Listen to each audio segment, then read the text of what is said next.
Wow. Okay, cool. Good. That's what I'm looking for. You know how we start this whole thing. Roll call.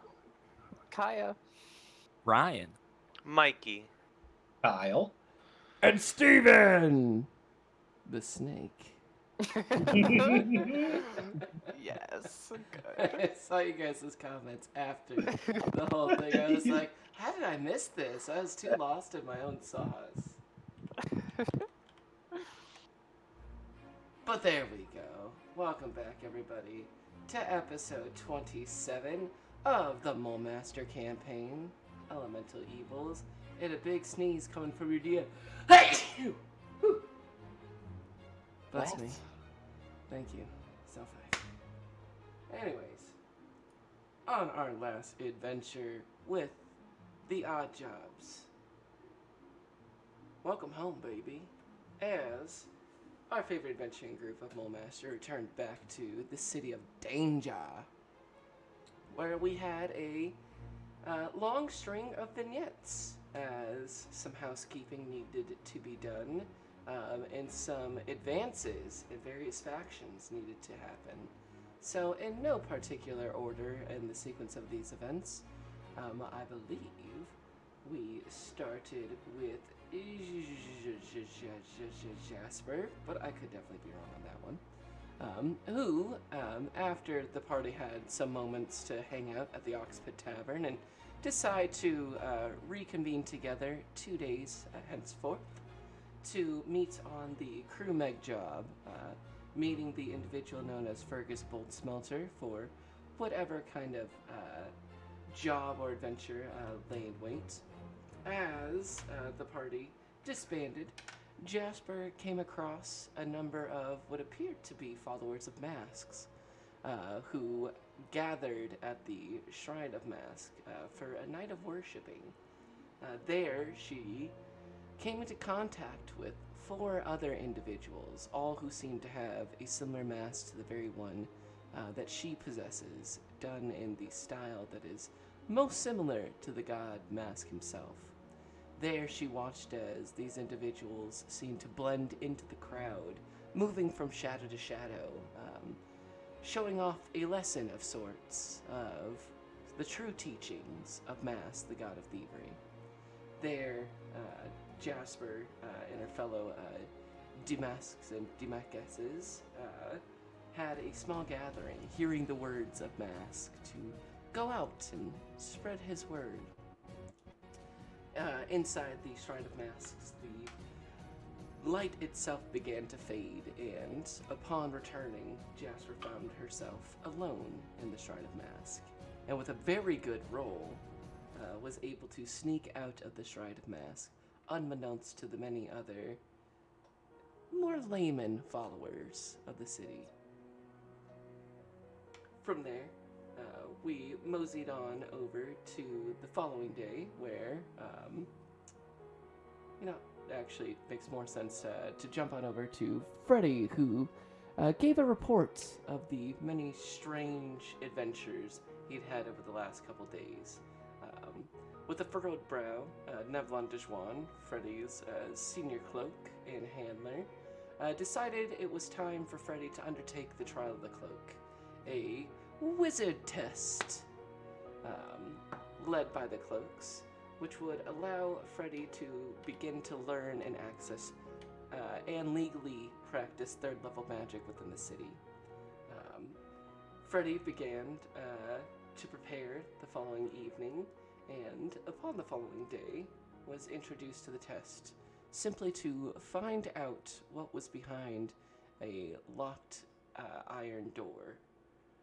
A number of other students, other cloaks, went ahead of Freddy, one failing miserably, another using a combination of divination magic, and a third, Ellison Behringer, using evocation magic and heating the door up hot enough to mold it out of place, before finally Freddy using summoning the newest addition to the family, Steven the Snake, and tying a small string around Steven and casting light on it, sent the snake through kind of the keyhole, showing that inside of this locked door was the symbol of Lyra, the goddess of illusions, deceptions, and liars. However, that was the correct answer, and Freddy received his third rank in the cloaks. Moving over to Jove. Jove had a meeting with the rest of the Emerald Enclave, finally seeing Yavendale for the first time in a number of 10 days. But Yavendale was not alone, and also had another member of the Emerald Enclave in tow with her, Siren Lai, Autumn Reaver of the Emerald Enclave, and the first official crossover from our first campaign, The Lost and Found of Flan, in our Tyranny of Dragons, made our first official crossover event and welcomed Jove into his second rank of Summer Strider, producing a Ring of the Dryad, a small magical token that would allow a bit of healing for our newest Summer Strider, Jove. After receiving this rank up, Jove was also given some information about Yavendale's next journey, hearing about a strange storm brewing towards the monastery of the Yellow Rose, and having Yavendale personally heading to find a fellow member of the Emerald Enclave who stays within the glacier of the White Worm, leaving Mulemaster in Jove's capable hands. Lastly, Rornak returned to the House of Suffering to steady themselves and bring some balance after the shocking revelations of their final journey. There they met with the Ilmatari and discovered a bit of a pandemic or epidemic of individuals in kind of the throes of silkroot addiction, and others who, between the silkroot addiction and a malpractice of the breath of the Yellow Rose, an advanced funk technique originating from the monastery of the Yellow Rose, after some questioning and a night spent meditating on the box, Rornak was able to discover that a monk by the name of Ovan apparently is the one spreading this perversion, the breath of the Yellow Rose. Allegedly in tandem with a noble, although who that noble is yet to be discovered. Lastly, before we jump back into it, Jasper, or Lapis in this one, I believe, was the last part we did. After returning back, after going for the cloaks, met with Ekwars back in the Zenta Ghetto, and after unveiling the recent assassination of Adara Moonfist, being dubbed the Slayer of Adara Moonfist, received their next rank up, receiving the rank of Wolf in the family of the Zenitrim. Our newest wolf was tasked with somewhat work, given a vial of pale tincture, a rather potent poison, was sent on a mission to assassinate a local duelist at the fighting pit of the Bloody Boar, an individual by the name of Audric Satorn in the Bloody Boar, as well as looking into leads about who was potentially supplying this number of silk root that is hitting the city of Mulemaster, leading to a number of addictions and early deaths, not only in Mulemaster's poor, but even some of the nobles of Mulemaster. We'll return back, and how about everybody go ahead and start off and roll me a d10.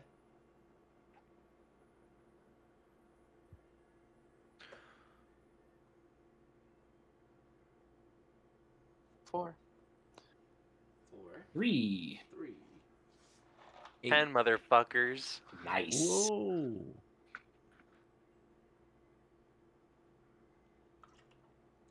4, 3, 10. I'm missing one. 8. Right. Oh, snap. Well, then we will begin with number 10. Freddy. It is the Afternoon, approaching evening, the first of this kind of off days that you have. You've just received your third rank with the cloaks and received the legal ability to cast third level spells. What would Freddy like to do with the rest of their day? Um, first order of business is I want to go buy some potion. Potion seller. How much are potions? How much do they cost? They cost 50 gold pieces. Okay.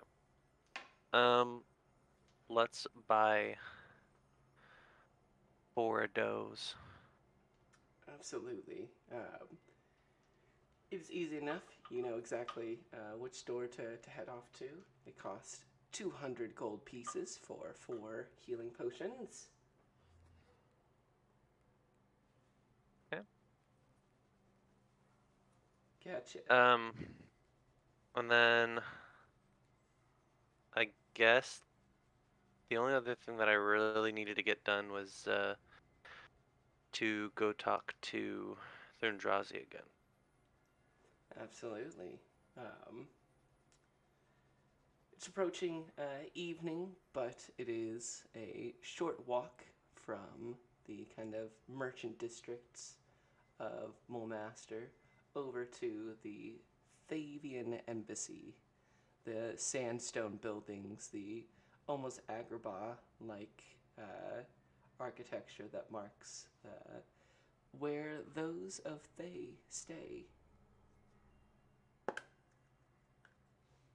I will approach her door.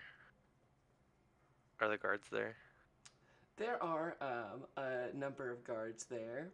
However, you recognize these ones who see you and, hey, Poopy Pants, and give you a nod. How's it going, gentlemen? You know, I thought about pulling the move with the Poopy Pants thing. I just can't seem to relax enough. I get too tight. Oh, you gotta be cautious with it. It's not for everybody. You gotta know how to pull it off, too. See, that's what I was telling you. You know, you're getting too tight. You know, you're gonna hurt yourself. If you just go around shitting yourself, you're gonna end up crapping the bed at some point. I guess being a Poopy Pants is a young man's game. May I enter? Oh yeah. Let him in, and they allow you to enter into the Thavian Embassy, lead to the kind of the main tower, and open the door for you with a nod. I'll make my way to wherever Thundrazi would be found. I'm You assuming her quarters. Yes. You head up with only minimal directions from a stray guard up to Thrindrazi's room into the deep kind of red motif. The insides of the Thavian Embassy are just a menagerie of different shades of red. But it's easy enough for you to find her door, and she opens and sets eyes on you. You can see she's in a long red robe. Her head appears to be freshly shaved. You can see the number of different kind of tattoos that go from kind of the the top of her brow all the way down, like her skull, disappearing behind her robe down her back somewhere. And Freddy, it's a pleasure to see you. It's always a pleasure to see you. You knew I couldn't wait until the gallery to see you. I'm very glad that you saw me beforehand. Pleasure's all mine. Come, come. And she ushers you into her quarters. I got my third rank in the cloaks. Congratulations. The legal ability to cast third level spells.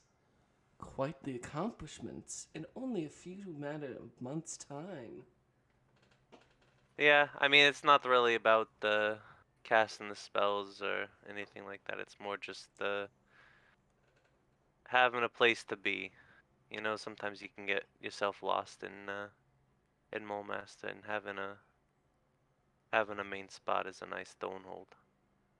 Oh, don't be so modest, Freddy. Part of the benefits is the power that comes with it. Third level Yeah, spells is really when the art starts to take off.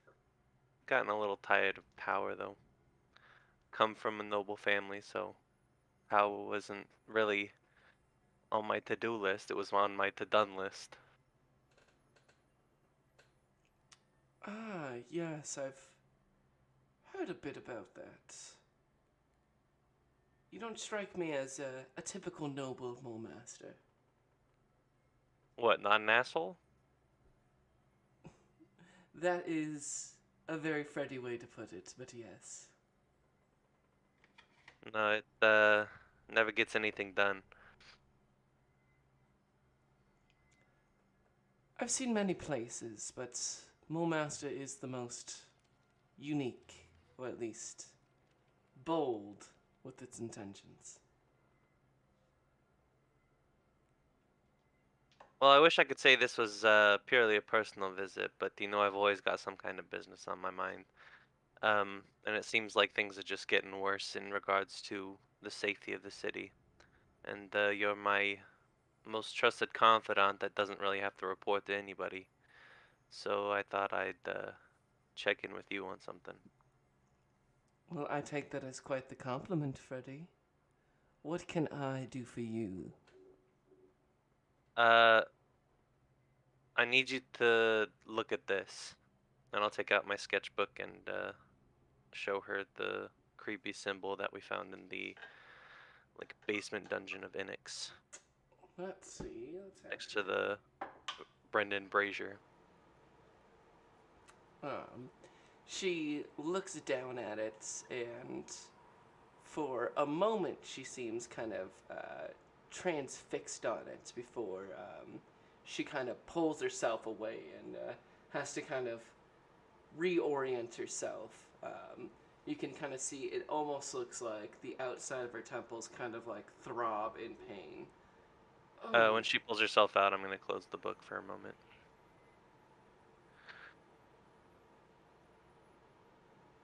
that is quite unpleasant.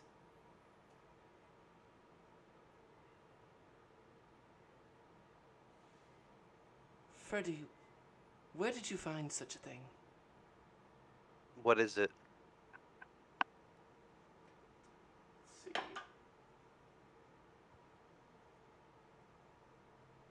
It's a symbol. Incredibly old. I've only read of it.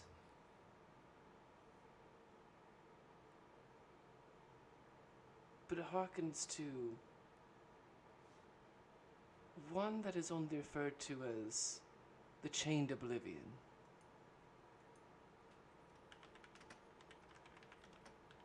Aimed like a jail? In some interpretations, And in others? that it is chained to us. That is the oblivion that hides in the corners of creation.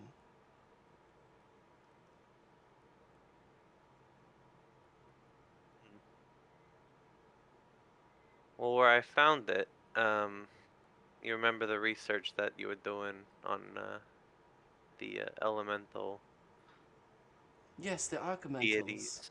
Yeah, them guys.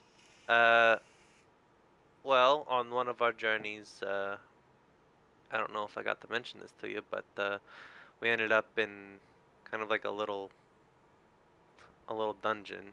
Kind of sounds silly to say, but a little dungeon of Inix, and that's where we found this. This inside of a temple of Imix. Strange.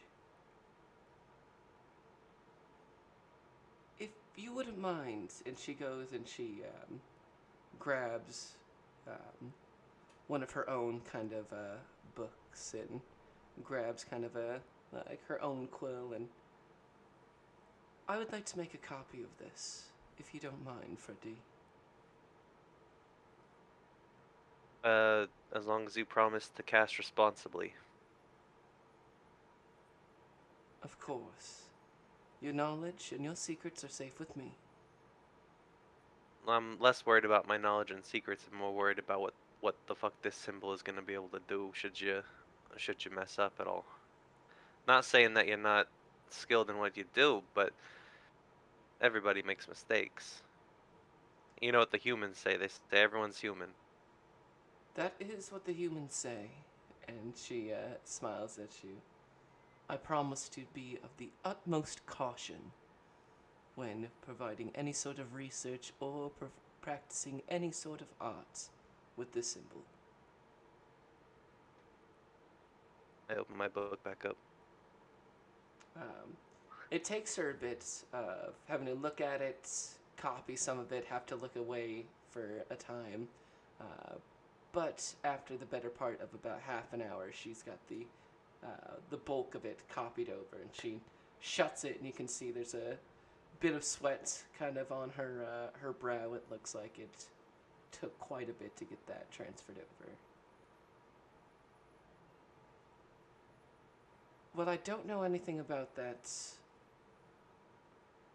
Using that in a practical application, I can begin research on what it actually is. It may take me a bit of time, but well, anything I was working on surely can wait after this. I'll spend another hour or two there just talking to her, just small talk and talking about the city and what she's been doing. And while I'm there, I'll just subtly be playing a song of rest to help her recover from the transcribing. She um, talks to you about just kind of various projects. Um, she's visited Astrid Vaj and Zora Kolkin, talking to them about setting up some big fundraiser for the people of Flan. Some new experiments into practical application of lightning magic into necromancy as a way of moving evocation into necromancy and seeing if there's any correlation between the two. You know, just some fun practicing of magic, and other bits and pieces of kind of her day-to-day life of studying and research, and then rubbing shoulders with nobles of Mulmaster. And as you're kind of playing this song, she kind of gets closer and closer, and you know, as the hour kind of passes by, she is right next to you on kind of this nice like small Davenport that's in her room, and just kind of playing. And she's got the one of her long kind of arms all the way down like the Davenport around you. Did the whole classic, the stretch and leaned over, and she's kind of just by you listening to you play.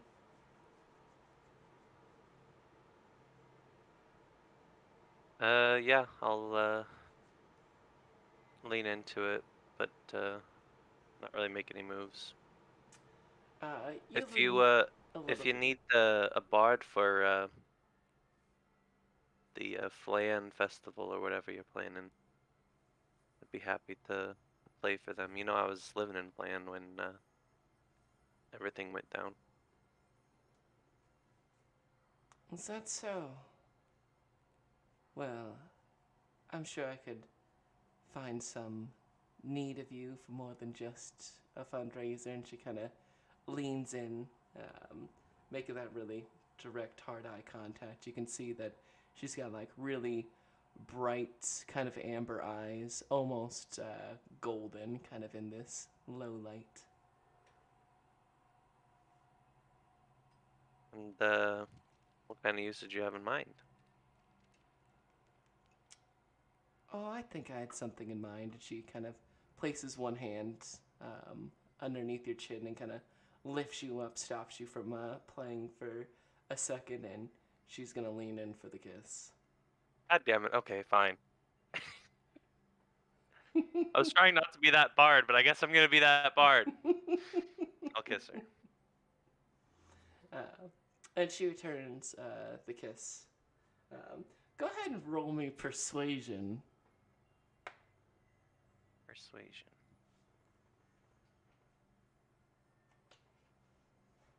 18. 18. It's a very good first kiss. Yay. uh, she pulls away from it and smiles.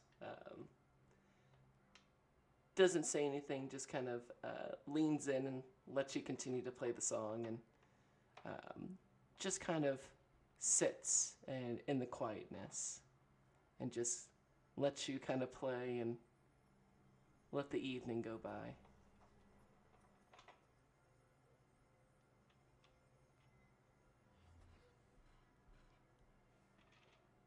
You get through a song, a second song, a third song, not entirely sure what the next move is. Until you can hear, just ever so slightly, after about 15-20 minutes, that Thrindrazi is just curled up next to you, head laying down on your shoulder, just kind of lightly sleeping, listening to you play.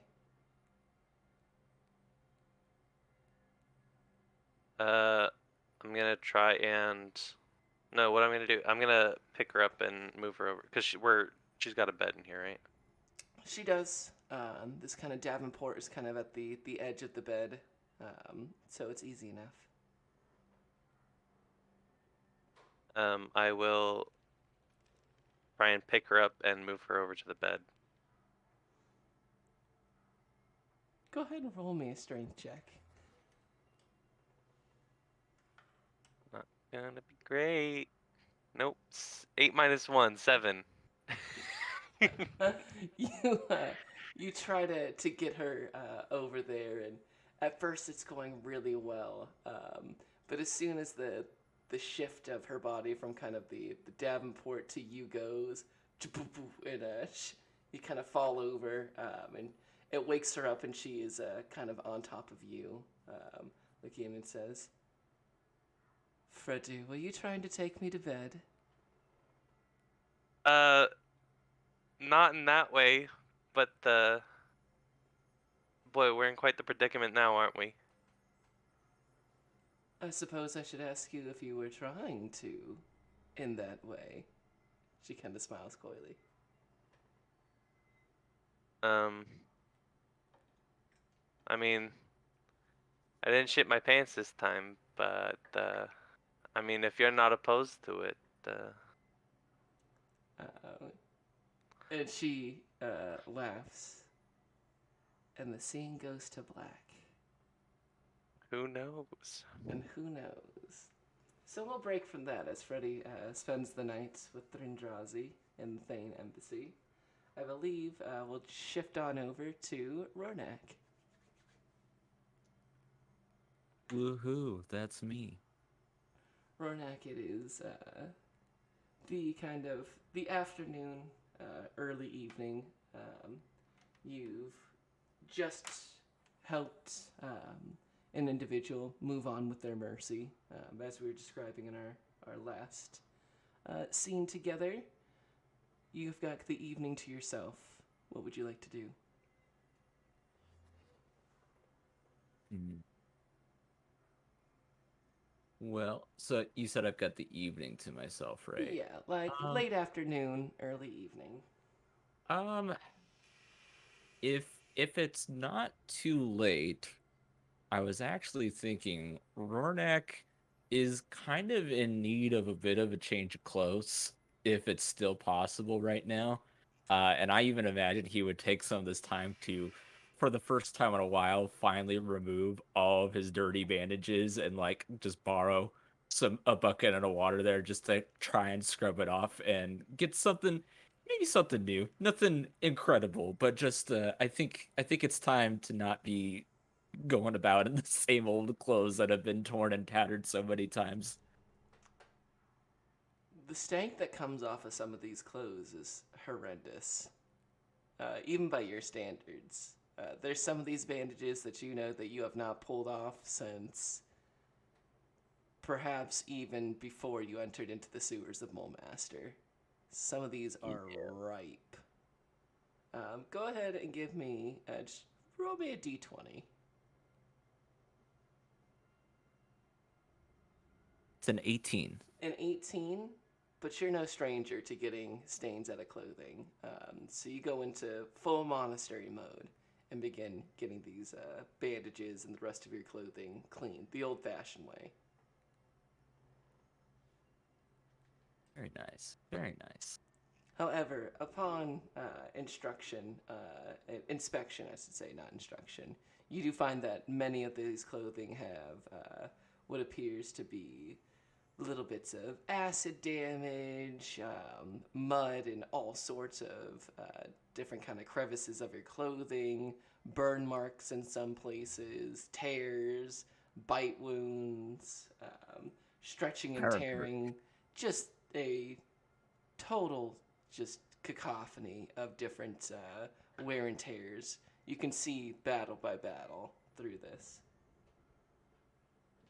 Rornak looks at it and almost smiles a little bit, like, yeah, I remember that one, and kind of almost almost sees it as a little bit of a badge of honor in some ways, of like a proof of the suffering that he has taken on and has endured, in a sense. And while he knows it might be time to move on to some others, he does take a last second to just kind of at least reflect and appreciate what all he's done so far. And just even being able to be alive at this point in Mulemaster, it's kind of a quiet moment, but a little humbling for him at the same time, to be like, wow, I I remember this bite. I remember going down. I remember going down to this immediately after. That time I got knocked out, and that other time I got knocked out, and that time I got knocked out after I got back up only to get knocked back down again. I think this is a little bit of the first time I vomited here too. I think that's just a little bit of that stain. You see, it's like that perfect kind of amber orange where it's like, yeah, definitely vomit. Yep. But you, as your clothes are washing and you're wearing just kind of the basic Ilmatary clothing for the time being, are you going on a shopping spree, perhaps? I would indeed. I would indeed. Absolutely. You head out onto the streets of Mulemaster and begin just kind of walking around. You find that there's a number of different places to go get clothes, from simple street vendors to whole kind of boutiques as you kind of travel around through the city. Gotcha. I can tell you now, at least like with what Rornak would have in mind for what he's going for, is kind of definitely like a very like loose fit kind of thing. Like I don't even know if it would necessarily be a robe, but like I'm sure you definitely know the style where like taking like either like a robe or like a long cloth and kind of like tying it around yourself so that it's like bare on like one side of your arm and shoulder. So like he would do that for like his right shoulder basically, to let that be a little more free when he's using the staff as well. So I'd be looking for that like very loose fitted like pants, and I think we want to go with like a nice like wide brim hat too. So um size wise, like I'm almost even thinking like almost like Kung Lao without the blades, obviously, and like maybe if we could even get that as like something that is like perhaps like made of like straw or something, or whatever material would make most sense given that it's Mole Master. Like that's kind of the overall look that I think Rornak would do. Like simple, but a little bit mixing it up with that and still being able to be very light on his feet. Yeah, you, what color, I suppose is the question. Yeah, so I'm gonna say for like the cloak, I would want to do like a purple or like a very deep purple, and then like a darker color, like a brown or a black for the hat. The purple, it's easy enough to find the cloths. To find them to be light enough for what you're looking for, you did have to spend a little bit more money on it, but you do have some really nice purple dyed silk for it. It's incredibly soft and light. It shapes your body. So go ahead and mark off 3 gold for that. Cool, cool. The hat, you don't find a lot of just straw hats in this kind of neck of the woods. However, you do find like a large kind of, it's actually made out of like leathers. Leathers and what appears to be like reeds. Like almost think of that kind of like, like once they do like the crochets for like pot holders, the like the square kinds that you can put Yes, underneath. yes, But imagine yes, that's made out of like reeds and leathers and like this big kind of wide, large kind of leathery hat. Like the heaviest piece of clothing that you have on is actually the hat. yes, yes. Perfect. It's very kind of like darkened leathers. It's very Mole Master. It's almost think um, from Bloodborne, Gurain. Um, Help me out. Yes, Bloodborne Gurman, fancy. Gurman. Gurman. Yes, Yes. I know exactly what you're talking Think about. more of that kind of style hat.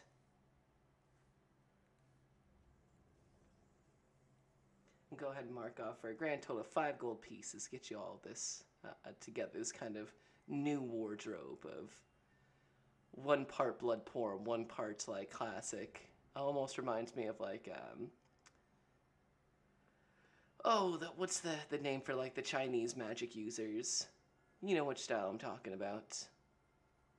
I know what you're talking about. I can't think of the name though, but I know what you mean, and Yeah, that's like definitely the from like kind of the Yin yeah, Yang Masters on Netflix, which was a really fun movie. Both the Yin Yang Master, both of those were great. yeah. And that's definitely kind of like the vibe that I'm going for with it too. So, yes, I totally see it and agree with that. Plus, of course, the mask with the mark of Ilmater on it as well. Absolutely. Yeah, mark up 5 gold pieces and with new clothing. It's the nicest clothing you've ever owned. Very nice. Very nice. Yeah, I've been wanting to do just a little something for that because I was like, damn, he's really been in the same outfit this whole time canonically, hasn't he? So I want Indeed. to Besides your gray get a skull cap. mm-hmm. Mm-hmm. So yeah, so a little something extra there. But that's really I think about it. I think he would just after getting the new clothes, I think he would just go back and spend one last night at the House of Suffering before just getting ready to meet up with his crew the next day. But yeah, I think we did most of the main stuff with already being at the house and talking with Ilmater. So that's really the main stuff I wanted to do. Yeah, you got it. So then I believe we will pan on over to, was it 3 and 4 for Jove and Jasper? Yep. Okay, so then that would make over to Jasper. Um, she is going to head over to the Bloody Boar if she knows where that is. She does indeed. The Bloody Boar. Let's pull up our map. So that's going to be. Which one is it? Oxford Tavern. 27. That is right. 27, 21,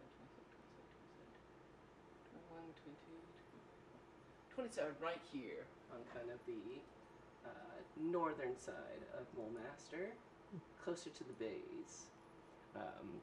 It is easy enough to find because the Bloody Boar has what appears to be an always bleeding kind of boar head on the front of it.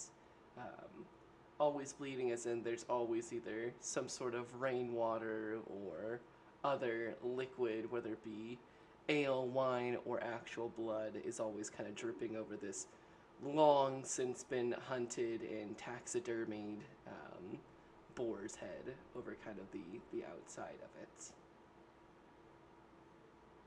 Charming. Yeah, she'll go ahead and enter. Actually, before she does, she's going to remove like her cloak. So just wearing her armor and her mask, essentially. Yeah. What There time we are go. you heading into it? Probably like early afternoon, which I'm sure isn't the prime time for this place, but she's got other places to be at night, so. Yeah, it's early afternoon. There's a number of individuals already kind of in the Bloody Boar. You can see that inside there's kind of this stone-flagged fighting pit that's sunk low into the kind of the common room floor. You can see there's kind of like one large hearth. Already some giant kind of slab of meats is being kind of roasted over it, getting prepared for kind of the evening. You can see in one area of the room, kind of like the best seat in the house. It appears to be kind of like a large throne. You can see a number of like spikes around the side of it. It looks almost like someone's like goth dream of what like their dark throne would be. It's got like all like twisted metal, and you can see like on one of the spikes there's like what appears to be like an old skull pierced through it at the time.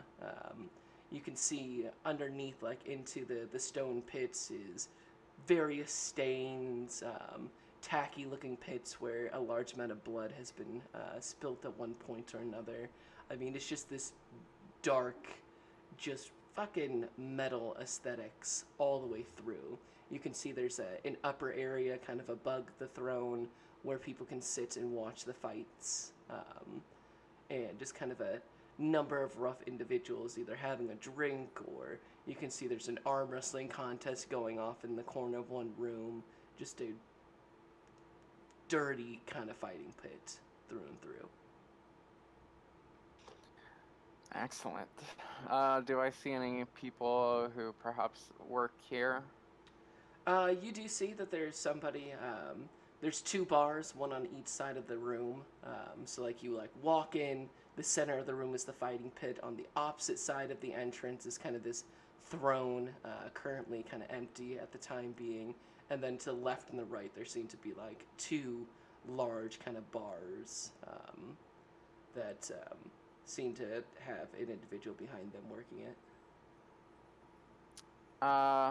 She'll go up to the bar and speak to the larger of the individuals there and say, "Hey, barkeep, what's a bitch gotta do to get in a fight in here?"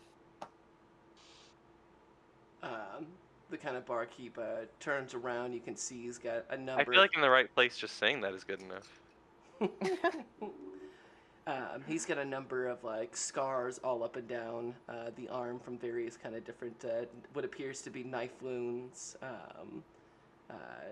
Kind of looks above and then kind of down to you and says, "A bitch just gotta show up at the right time. Fighting pit doesn't start for another couple of hours." That makes sense.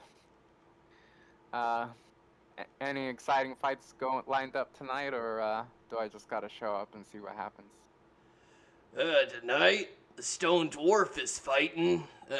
Hasn't lost all season. Been pissing off Darmoff, a fierce one. That asshole Aldrich should be fighting tonight too. If you want to see some asshole talk as big as he is, there's one for you. Although I'd wish that Stone Dwarf had finally put him down. That sounds mighty entertaining. Thanks for the information.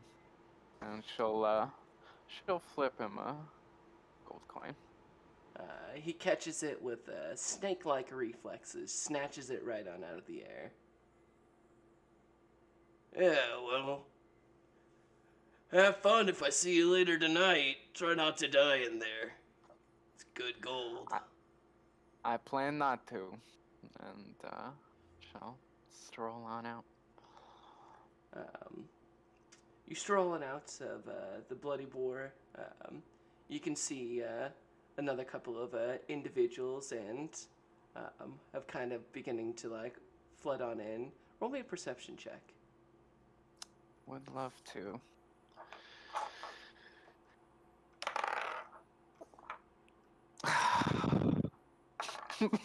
My passive is 9. With a 9, Oh.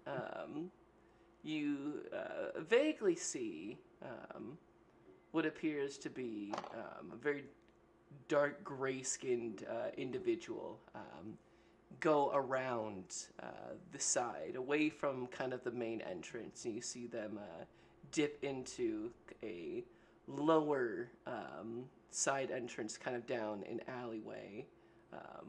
You see them briefly, with a large kind of thud, strike the door kind of once, and some kind of rough-looking individual in all black leathers comes and opens the door, and you see them head into kind of this lower entranced area. But that's how you see with the 9. Yeah. I think she'll assume that's the fighter's entrance and just be on her way for now. Indeed. Yeah, she'll head over to the Windswept.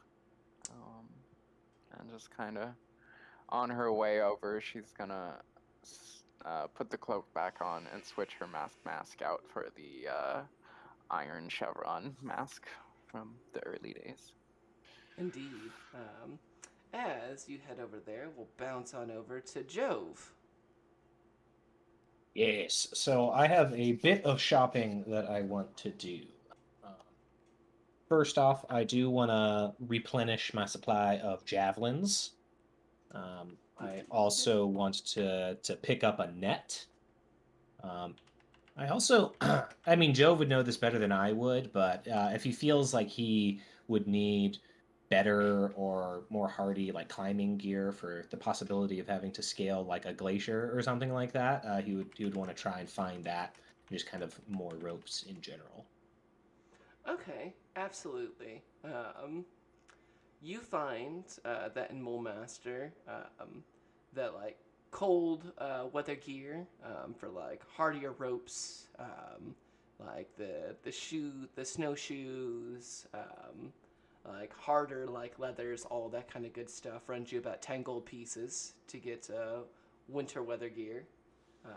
It includes like a heavy fur cloak, layers of wool, like the fur-lined hat, hood, goggles, gloves, extra ropes, like the cold pickaxes, the big like The little shoes, yeah, Uh-huh. with the spikes in them and stuff. Yeah, it's actually for you. It costs 12 to get all the smaller ones.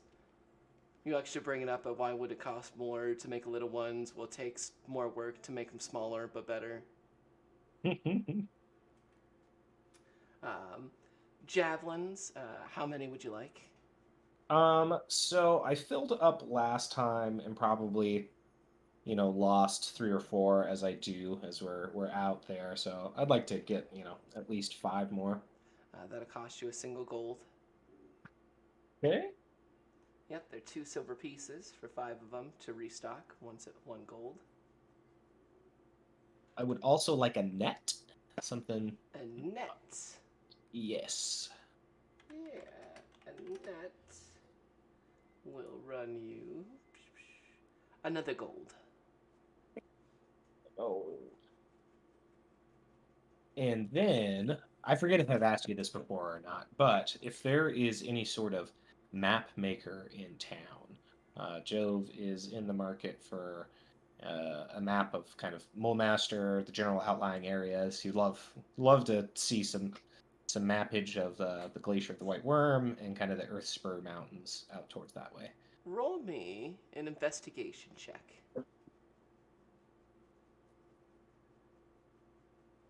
That is 15. A 15. You find a number of different cartographers across the city. Plenty of maps of Mole Master. Finding a map of Mole Master is the easy part. There's tons of them. But the surrounding areas, that's where it gets harder to find. So you're able to scoop up a map of Mole Master for like a really good one for like 5 gold. And that has like all the nooks and crannies. But for the surrounding ones, you find one individual.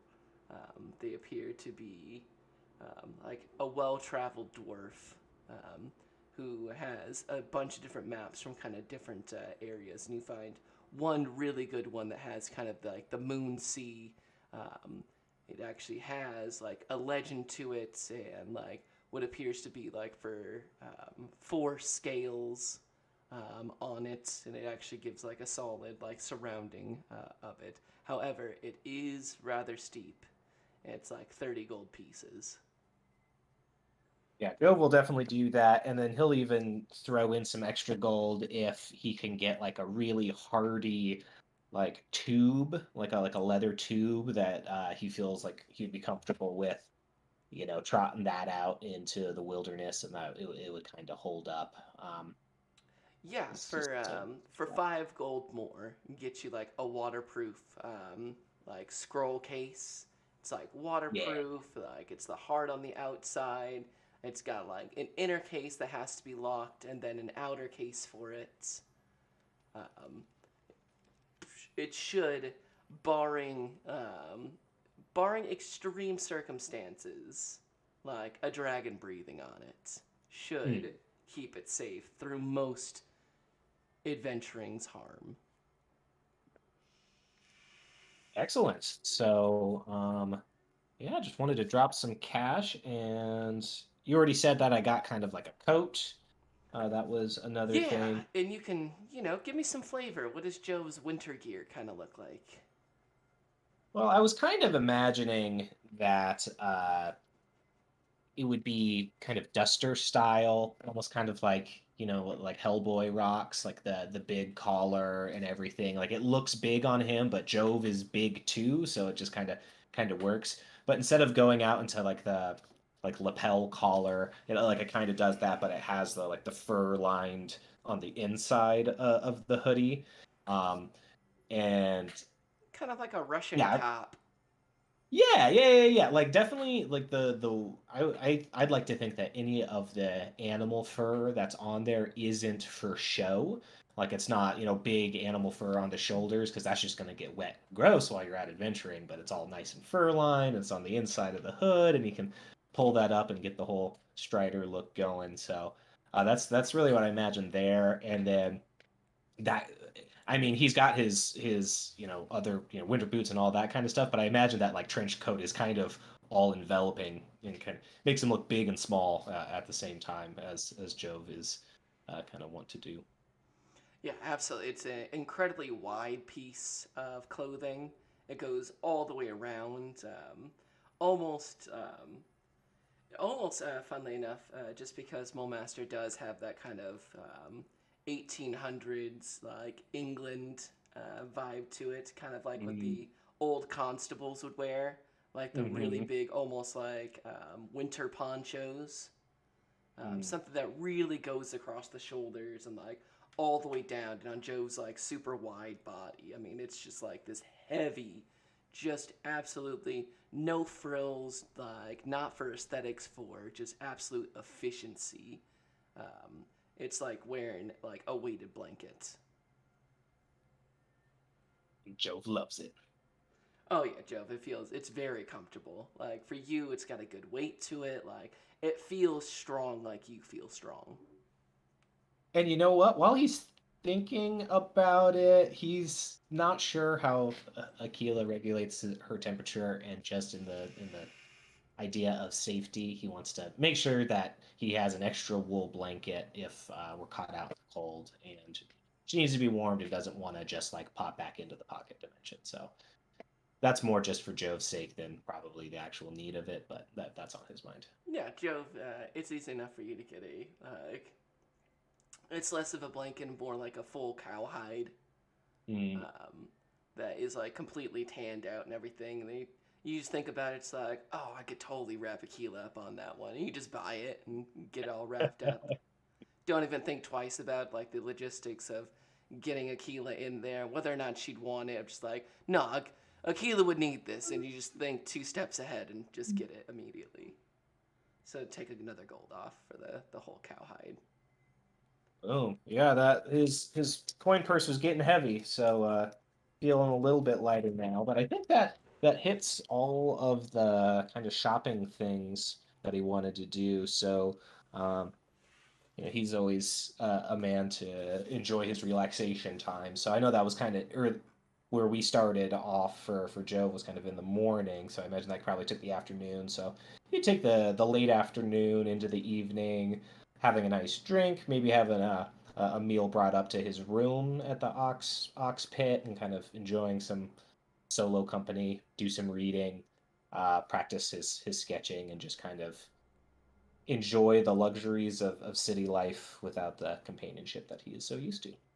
Yeah, as you are heading back, you've got, your new winter, your gear, and, you can feel that kind of extra weight of all those kind of different hides and cloaks. And you've got the cowhide, like, all tied up, hanging off kind of like the bottom of it. And you're just kind of just beaming as this kind of like late afternoon light is about to hit dusk. And you're going over a familiar bridge from kind of like the one side of the bay over to the other side. The Drowning Gate, if you will, from your early adventures. You kind of look over the side, remember where Ekwars was, and down into the grotto. You can see kind of the bits of the big mouth of Umberlee, knowing that shrine is down there, and you see there's an older gentleman who's kind of leaning up against it, doing the kind of the same thing as you, looking down towards it. You can see he's got like a cane, and with your passive perception, you can see he's only got what appears to be 2 fingers left on there. She kind of like give him a good up and down. You can see that one side of his face appears to be heavily scarred, like hundreds of razor thin knives have gone over like the outside of it at one point in life. And he kind of notices you and says, "It's a scary drop to the bottom, don't you think?" Yeah, well, yeah. I mean, I don't even really have to think about it. I've done it before. Seen other people do it too. It's not a pretty thing. So, no offense, but you don't seem uh, unaccustomed to not pretty things. Yes, you could say that. You could say that I'm not accustomed to pretty things. But really, you've jumped on down in there. Down into the grotto, huh? Well, yeah. I was, helping somebody in need. So, wasn't like I was trying to fish out people's coins or anything like that. It was, I'd like to think it was for a noble cause. You're good at finding things for other people, Joe Featherfoot. Well, have I don't think we've met. And Joe is just a little taken back by that. No, not face to face. But we have a mutual friend. I'm sure you're familiar with Dornell Whitebeard. Oh, why, yes. Dornell Whitebeard is quite a fine gentleman. Appreciated his company and him helping us get back to Mulmaster so quickly and safely. Oh, he thinks very highly of you as well. He's actually the one that put me in contact with you. I was a very big fan of that shield you recovered. Right, right. Well, I had some friends help me too, but that was a mighty pretty shield. Looked pretty old too. Yes, I'm a fan of old dwarven architecture, and, well, I'm a fan of interesting history.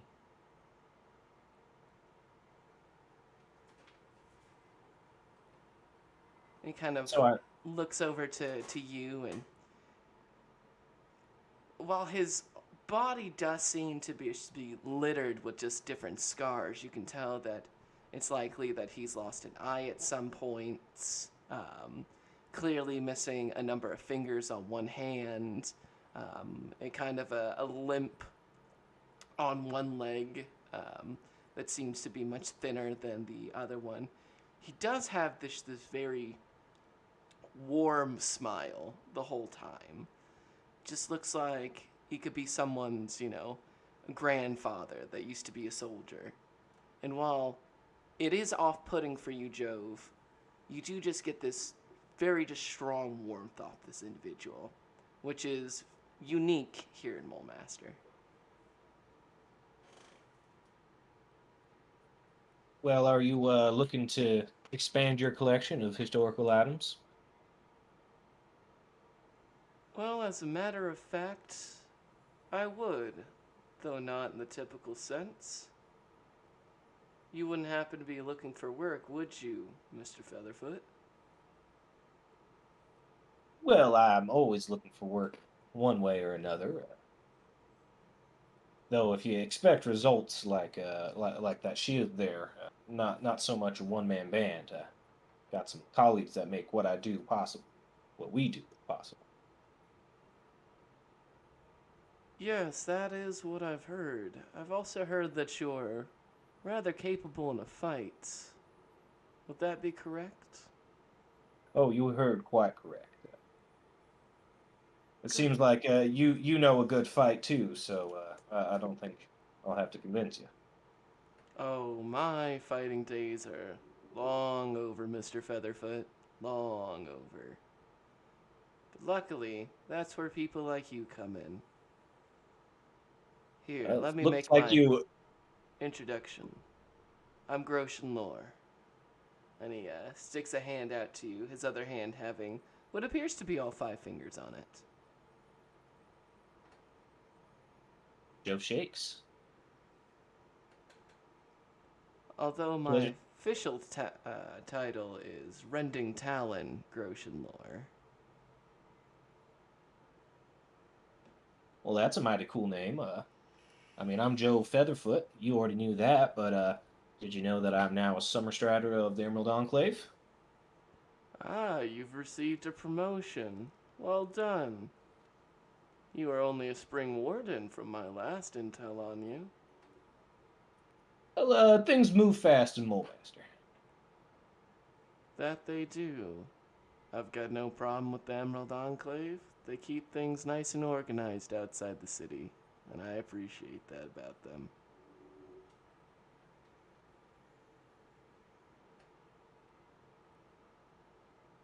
However, Well, now, oh, you first, Mr. Featherfoot.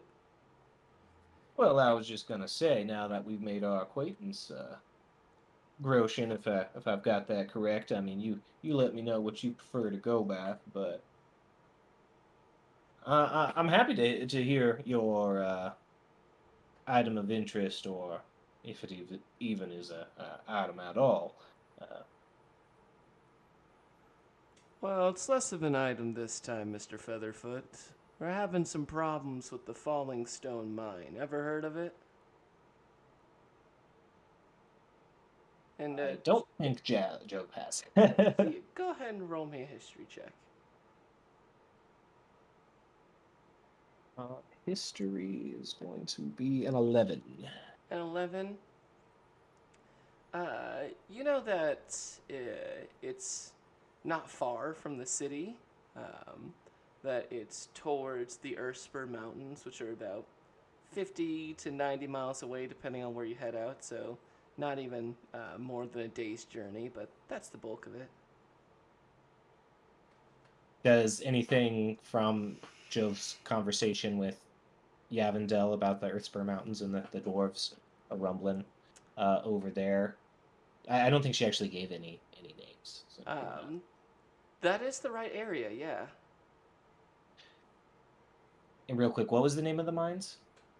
Falling Stone. Well, all I know about the Falling Stone mines is that they're over there by the Earthspur Mountains. Not much else.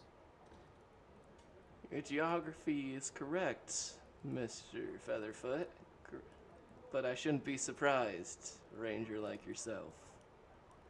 Yes, the Falling Stone Mine, it's a primary source of iron for most of the city here at Mulemaster, of a strong interest to Zors such as the Gosses and even to Highblade Jacine Drakehorn herself.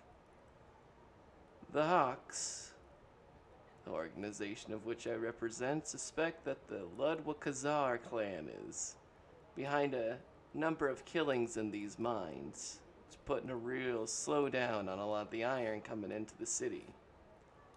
Now, the reason we suspect is that the dwarves of the Falling Stone Mine have protested against our operations in the past, an infringement on their sacred ground. And while I'm a large fan and collector of dwarven artifacts and typically would have advocated to respecting such grounds, my input was overruled by the High Blade herself. However, I think it may have been a mistake to infringe upon a sacred grounds with a dwarf king who is known to own a pet basilisk. I think there are probably better ways to go about that. But nonetheless, there's been a number of killings. The iron has stopped coming from the Falling Stone Mine. And right now we're left scratching our heads a bit on what's going down in there. I would like you, Mr. Featherfoot, to begin spearheading a investigation into this. The Ludwa Khazar dwarves are known for a certain skin condition. They typically tend to take on a rather stony appearance, even by dwarven standards, and I'm not one for puns.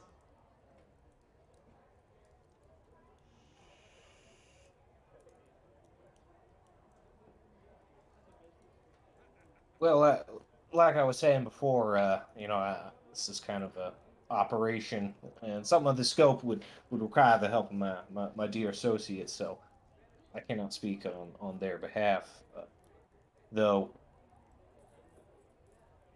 We're always down for work. I know we are otherwise preoccupied here from a prior commitment coming up in a day or so. But if this isn't a super urgent thing, we could find our way outside of the city and make sure that whatever's happening down there isn't going to cause further instability. Last thing we want is angry dwarves and all that. That is true. I would like to avoid hurting our relationships with our dwarven neighbors. But if we could come to an understanding, and you could add it to your long list of things to do, I would be more than willing to compensate you for such an endeavor, Mr. Featherfoot. And having a friend within the Hawks is not such a terrible thing to have, wouldn't you agree? Well, people always tell me I'm friendly, so yeah, I guess friends aren't bad. Excellent. I will leave a representative to stay around this here bridge, if I may borrow some of your vernacular. And I would be willing to offer you the sum of 1,000 gold pieces to bring a conclusion to these hostilities between Mulemaster and the dwarves of the Falling Stone Mine. Specifically, if you would be able to secure some sensitive business information from the mine's overseer's office and return it here to Mulemaster, it would be of the utmost importance, and I would very much appreciate it, Mr. Featherfoot. Right. Still looking for some information. Think we might be able to do that. Yeah, I'll be in contact with your representative in the coming days. Pleasure to make your acquaintance. So, I hope I uh, meant no offense earlier about my joke about your fighting days. I bet you earned those scars. No offense taken, Mr. Featherfoot. None at all. If anything, it's nice to see someone appreciate your battle scars. And he looks to you, Jove, and you see his image flickers for a moment. What were a number of pale lines and what seemed like rather smooth skin is revealed to be incredibly ragged, dark red, some parts green or almost black, cover vast swaths of this individual's skin. You can see a large chunk of their skull seems to have been physically ripped off of them at some point in the past.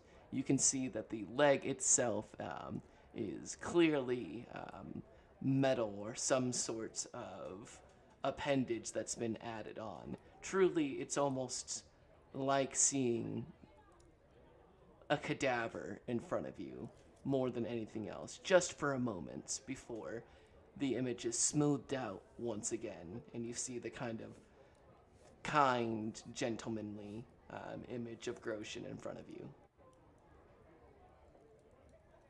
Hmm. Yeah, that's gonna spook Jove a little bit, but he'll keep it together and say his farewells respectfully. Goodbye, Mr. Featherfoot. It's a pleasure to meet you in person. And if I may offer one last tip, one of the Ludwa Khazar dwarves is a fighter at the Bloody Boar Tavern. If you're looking for some information, perhaps, when the time is right, that would be a most excellent place to start. Most excellent indeed. I appreciate the lead, sir. You're very welcome, Mr. Featherfoot. And don't mind the boys. They're just keeping an eye on us. And as he says this and kind of begins to look back over kind of the Bay of Mulemaster as you begin to kind of make your exit, you can see that on both sides of the bridge, and now a number of individuals kind of lining the banks of this bridge. What's got to at least be 24 hawks just waiting on the wings as you kind of make your way past. They all kind of keep their eyes kind of trained and fixed on you. You can see the number of finely made weapons all at their kind of different belts and such, and even a number of archers stationed on the roof as you kind of make your way away from this bridge.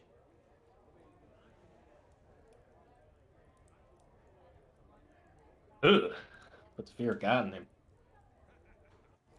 So, as you begin to head back to the Oxpit Tavern for food catered to your room and a bit of a shiver, but also a bit of a shiver of excitement, having been requested by the Rending Talon, Groshin Lore, we'll jump back over to the windswept hearth.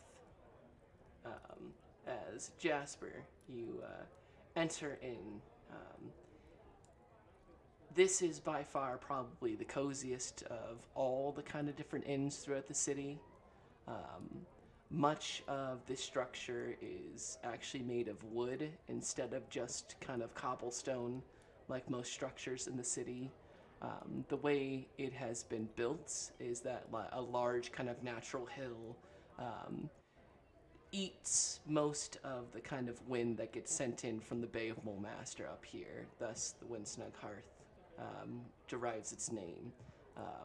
Instead of the kind of almost Chicago-like winds that blow through the city streets, here it's almost pleasant, as most of this kind of hill defends the hearth from the worst of the winds.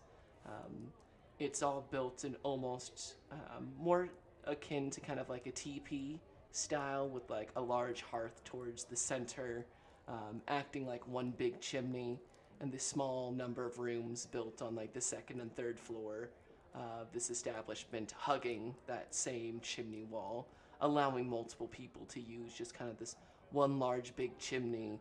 All the food that's cooked and served there, all like the smell gets up and lifted into each one of the rooms that are attached to this big chimney. It's just incredibly quaint. The people there are pleasant. It's warm and soft compared to the kind of the hard brick and cobblestone that makes up so much of the city of Mulmaster. And there, Jasper, you find a snug little table, um, a small like little booth that even has like a little curtain that can be put in front in case people want privacy. And there you have yourself set up, waiting for Ilva, a um, young kind of what appears to be half-elven woman walks up and asks if you'd like anything to drink or would like anything to eat. If you're waiting for somebody, all just kind of pleasant. The smile never leaves her face, even when you turn your neck and she sees like the mask that you're wearing. A bottle of red wine would be great, thank you. And yes, I am waiting for some company. And she nods and heads to the back and comes out with the red wine. It is roll me a d20, Jasper. Okie doke. Ooh, 19.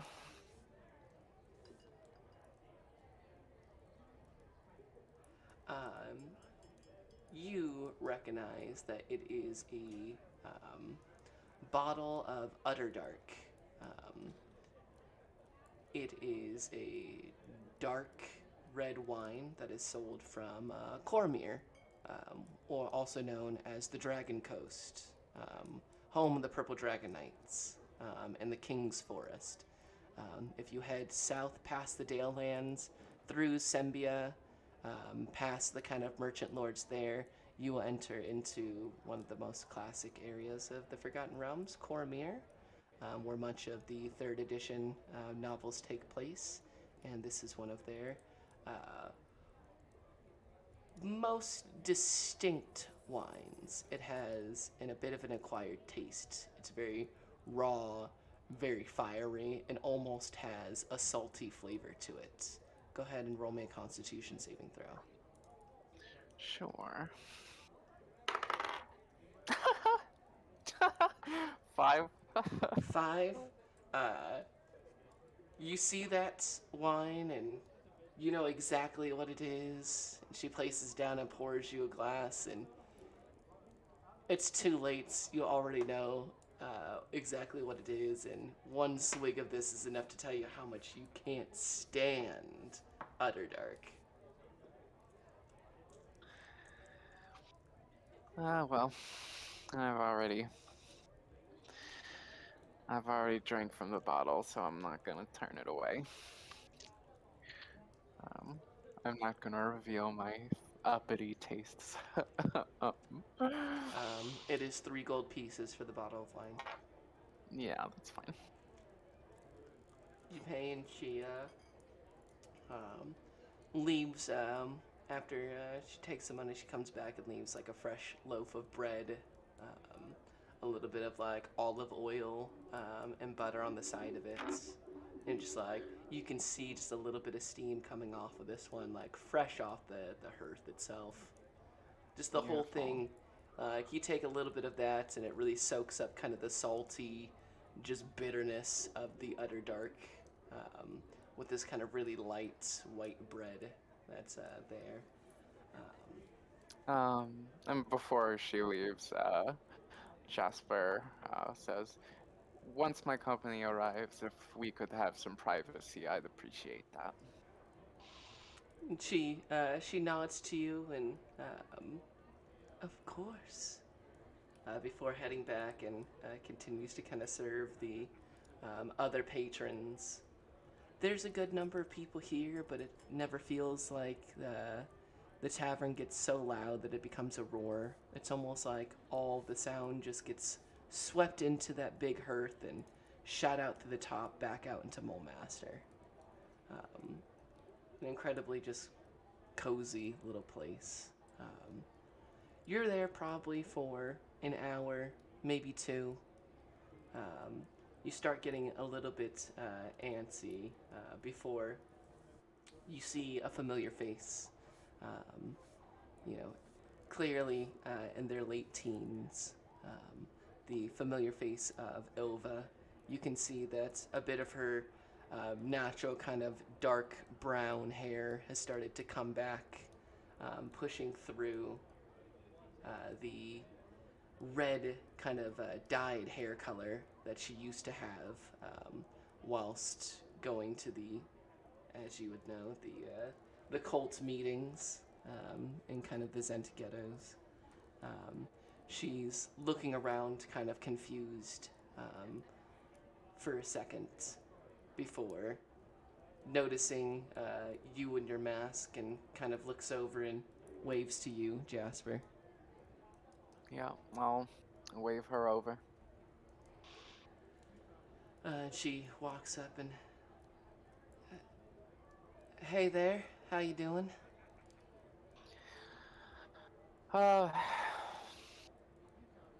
As good as a person in Mole Master can be. How about yourself? As good as a girl from Flan and Mole Master could be. Understood. Would you take a seat, please? I have some things I need to discuss with you.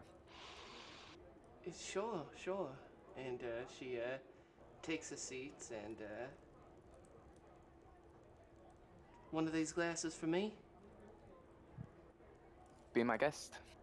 And she pours herself a glass of wine and takes a sip of it. And she makes the same exact face you do. That's Yeah. real bitter. Yeah, I tried something new and it's not really to my taste either. My apologies. Perhaps with some teamwork we can work some of it down at least. I feel like it tastes a whole lot like this city. I do not disagree with you there.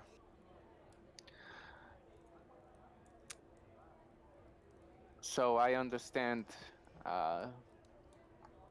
you're having a bit of trouble with your paramour and his standings in the city. Yeah, that's one way you could put it. Hard dating a noble of Mole Master when you're just some Flan refugee working at a dock tavern where only pirates and sailors come in to drink, so yeah. Have you had any ability to be in contact with him recently, or has it been a bit silent for you? I haven't seen Sebastian since he let me know that he's been set up with some Zora, someone who's supposed to be more set up for him. You can see kind of her knuckles kind of grasp the glass harder.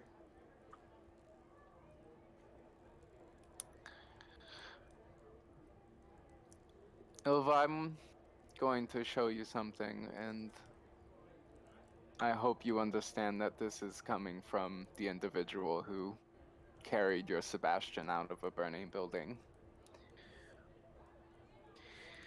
It's also coming from someone who, believe it or not, understands what it feels like to be dealt a shit hand in this city. And she'll take off her mask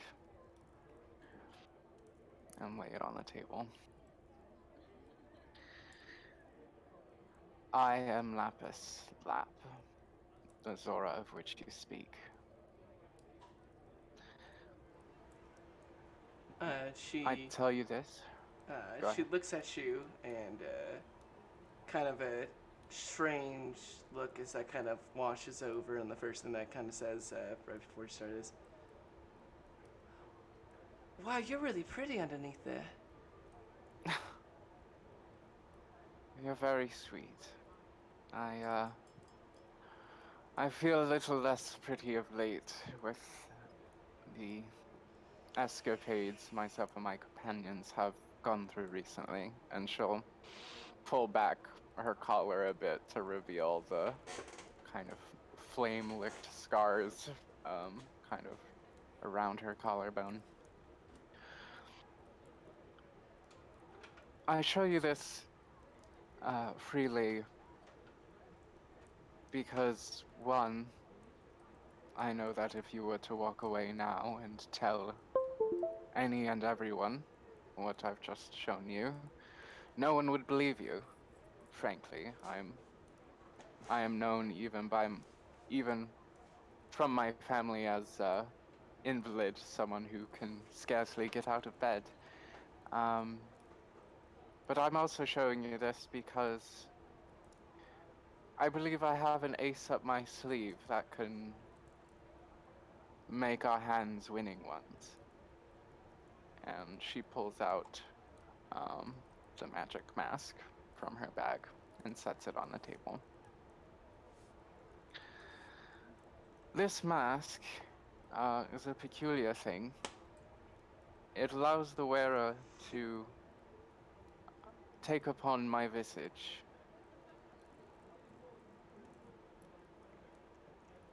Um. Wow, that is. That's a whole lot. Yes. Yes, I've been dealing with a whole lot recently. I'm sorry for rushing you into this, but I'm afraid I don't know any other way. I have a proposition for you. I would be willing to give you this mask and, in time, my life as Azora, so that you may live with your paramour without worry of the city's feelings on the matter, and I may go about the life that I've always wanted to live, without worry that it'll put my compatriots and my best friend in serious peril. But why would you want to give up being a Zorro? I mean, you've got. Isn't that what everybody wants to be in the city? Have all the money in the world, all the power in the world, you do whatever you want. Why would you want to trade that away to go get more of that? And she kind of refers to your, the kind of burn marks around your collarbones, the deep bruising by your cheeks right now. It is certainly what everyone believes they want. And I can't deny that my wealth has afforded me many luxuries that others never see a day in their life. However, my disposition has never really been to be a lady waited on hand and foot, and throughout my life I've made that painfully apparent to my Zora mother, and she quite loathes me for who I am, and thus I hid myself in my room, feigning illness at every turn so that I might escape the life I have grown to hate.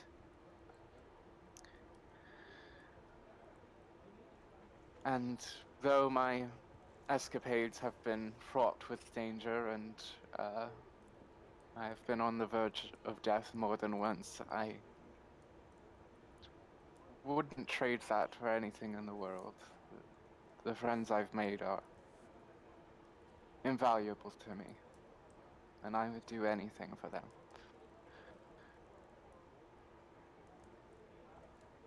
So, This is why I am offering this to you. It will be no simple task. You will have to learn how to be who I have always pretended to be. Meek in body, but not in mind. A sharp tongue. All the manner of a young Zora. And the knowledge that is expected of an individual such as that. Which brings me to the first task that I need to ask of you, if you are to accept this, which I imagine you might be inclined to do. I would And be she'll- so inclined. What would be the first thing you would ask of me? It's not terribly exciting, I'm afraid. And she'll, from her bag, pull out the stack of books that Kirk pulled out for her and slide them across the table. As I said, there's much knowledge that is expected of a young Zora, and if you are to play the part, you must have that knowledge truly. This is not the whole breadth of it, but it is a start. So, to get this straight, you, and looks kind of both ways, Lapis Lap, who is actually a Zora, wants to teach me, Ilva, a refugee from Flan, how to act like a proper Zora of Mulemaster so that I can take over your identity to allow me to marry my Sebastian Stowe, who is an actual Zora of Mulemaster. So in the meantime, an actual Zora of Mulemaster, you can go on masquerading as an adventurer to escape from being a Zora while I take over your life. Do I got all that right? Yes, when laid out in such terms, it seems quite like a storybook, doesn't it? But that is what I'm asking. Yes. Well, then I guess I better start reading. Excellent. As you begin to go over the beginnings of Ilva's My Fair Lady, basically, as you begin to break down the beginning steps of what it takes to be a lady of Mulemaster, to be a Zora. Starting most importantly with the many different etiquettes, forks at a young Zora's disposal. Yeah, at the very end of our time together, Jasper will also, or Lapis rather, will also say, there's one more task, or perhaps just information I need from you, and that is, if you have no means to communicate with Sebastian yourself, if I am correct in that, You would be correct, yes. do you know of any close friends of his that does have contact with him? I know a few. Why? What do you have in mind? I need you to pass a letter on to him. In your own words, he needs to hear this from what he knows to be you. He must sincerely try to court me. I have another individual, another suitor, a goss, and frankly, if I know anything about his family, I know he's going to be a pushy one. I need Sebastian to appear more pushy, so that my falling for him can be believed by my family. if you can convince him to send me a love letter so that we may begin correspondence, that would be a step in the right direction if we intend for this plan to go off without a hitch. I never thought in my life it would be a day where a noble lady would ask me to tell the love of my life to write them a love letter proclaiming their love, to prove to them that they're in love so that we could be in love. Yes, I thought it best to save this for last so that you would take this as well as possible. I hope you know that I hope I've proven to you I am not just playing you. If you were playing me, this would be the strangest way to do it. I figured if you really were Zora, you could just order it done. Quite right. So if you believe you're capable of that, I think that's where I can leave you for the night. Feel free to stay here at the table and order something more on my coin, and I will send word to you when I am once again in town, and we can continue our planning. Well, then I think that can be arranged.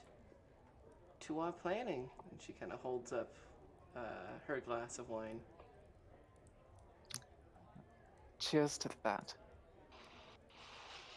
And she clinks her wine glass against yours, and you both have another drink of this utter dark, and you both made the same exact face.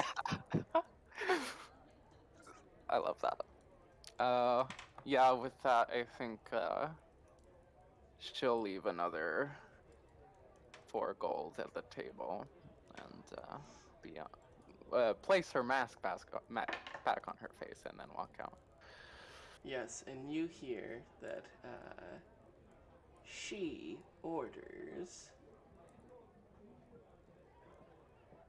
a Cerulean Special Vat, which is a pale red wine that leaves a tingle on the tongue. Ooh. Just for some Uh-huh. flavor. Yeah, I'll have to try that next time. But yes, after leaving the Windsnug, she is going to break straight for the Shrine of Mask. And she's going to finally trade in the chevron mask and her tan cloak for something else to cover her tracks as best as possible. Yes. Go ahead and roll me a D100.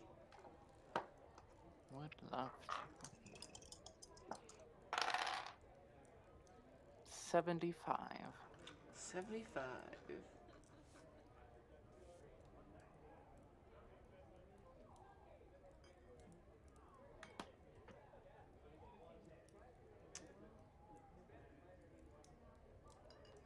This is the mask.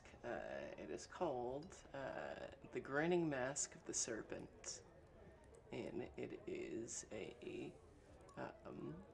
like a coiled serpent.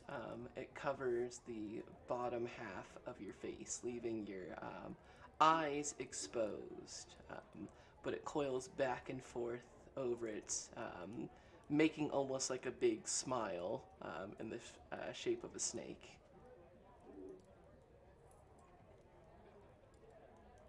Bam. Dope. And the cloak. Can I find something particularly large? Yeah, I might. absolutely. Give me some flavor. What is it that you seek? Something light, but something that can completely kind of wrap around her, like from collar to toes, to kind of hide her entire physical appearance if need be. Yeah, you find like a large, heavy, basically like a large poncho um, that covers like the arms, the shoulders, all the way down to the back. Really, almost all the way down to like your knees. Um, Almost like wearing curtains, basically, all the way around. And this kind of Perfect. dark, almost kind of like mahogany colored cloak. Beautiful. And I didn't say this because we went straight into the wind snug, but I had a lot of time. With any chance I could There are have swung certain by like memories. a blacksmith and just bought some throwing daggers. Yeah, how many would you like? 10. 10. That will cost you.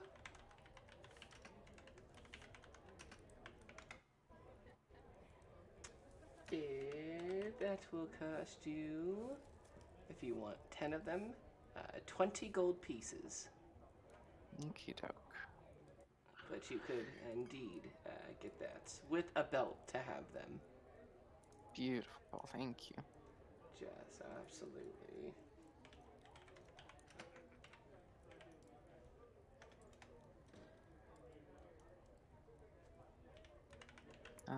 That I think she'll head back to the Bloody Boar unless it's like past midnight or something. Yeah, it's not past midnight. You can head to the Bloody Boar. Okay. You head back over with your new gear from Mask and from a blacksmith quickly, and head back to the now dripping in what appears to be a whole tankard of ale, Bloody Boar, that hangs outside. You can see that the crowd has definitely increased since you were back in here. There seems to be no shortage of people. The buzz in the air is audible as people are filling in to get to watch this next round of fights. While she's here, she'll just be wearing her mask and her armor. And yeah, she'll see if she can't get involved or at least watch the fights that are already happening. Yeah, you find that there is not a ton of seating, just in kind of a general pit. However, for a small cover fee of 5 gold, you can go upstairs, where there's plenty of seats. It's been a gold spending day. I'll do it. Spend the 5 gold, and it takes you up to kind of this second floor where you can see that there's no shortage of individuals, but you can see many of them are wearing the fine embroidered silks and clothing of many of Mole Master's most well-to-do individuals. There's a small private bar up here. There's private tables, what appears to be a small section for food. It's actually quite nice up here. As you find kind of a corner spot, you can see a number of mostly what appears to be the more youthful of Mole Master's well-to-do, like teenagers and young adults. Plenty of individuals in fine threads and big jewelry, and many already deep into their cups. As you see more and more people kind of pour into the Bloody Boar. Give me a perception check. Sure thing. Oh wow, 17. 17. Okie dokie. You can see that there are burning torches that are illuminating this sunken kind of stone flag chamber. You can see remnants of splattered blood in plenty of areas around here. You see a 10-foot tall bronze statue that sits cross-legged on the floor, its hands gripping an iron casket perched on its head. It doesn't have any eyes on it, just kind of two gaping eye sockets. There are 8 of these kind of port cutlasses that ring the arena, providing entry into different areas. And you can see sitting on top of that, oh gosh, that like throne that you saw earlier with all of its kind of twisted metal and like old skulls on it. You see a woman. She's dressed in this kind of like gaudy leather armor, but it's got like lace and like a corset running through it. It's like equal parts like old and well used and definitely seen its battles, and other parts like appears almost like built out of like lingerie. She's got like matted like hair that's been shaved along one side of her head. She's well armored, but with like tons of like really large, really expensive looking rings on like each one of like her hand, like her fingers.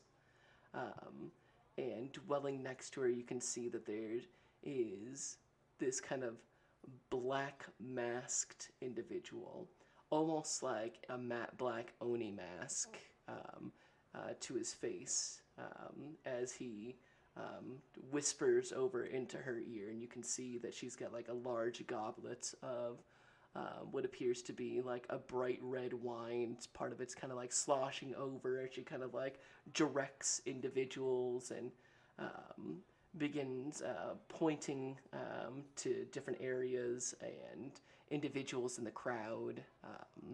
And you roll me an insight.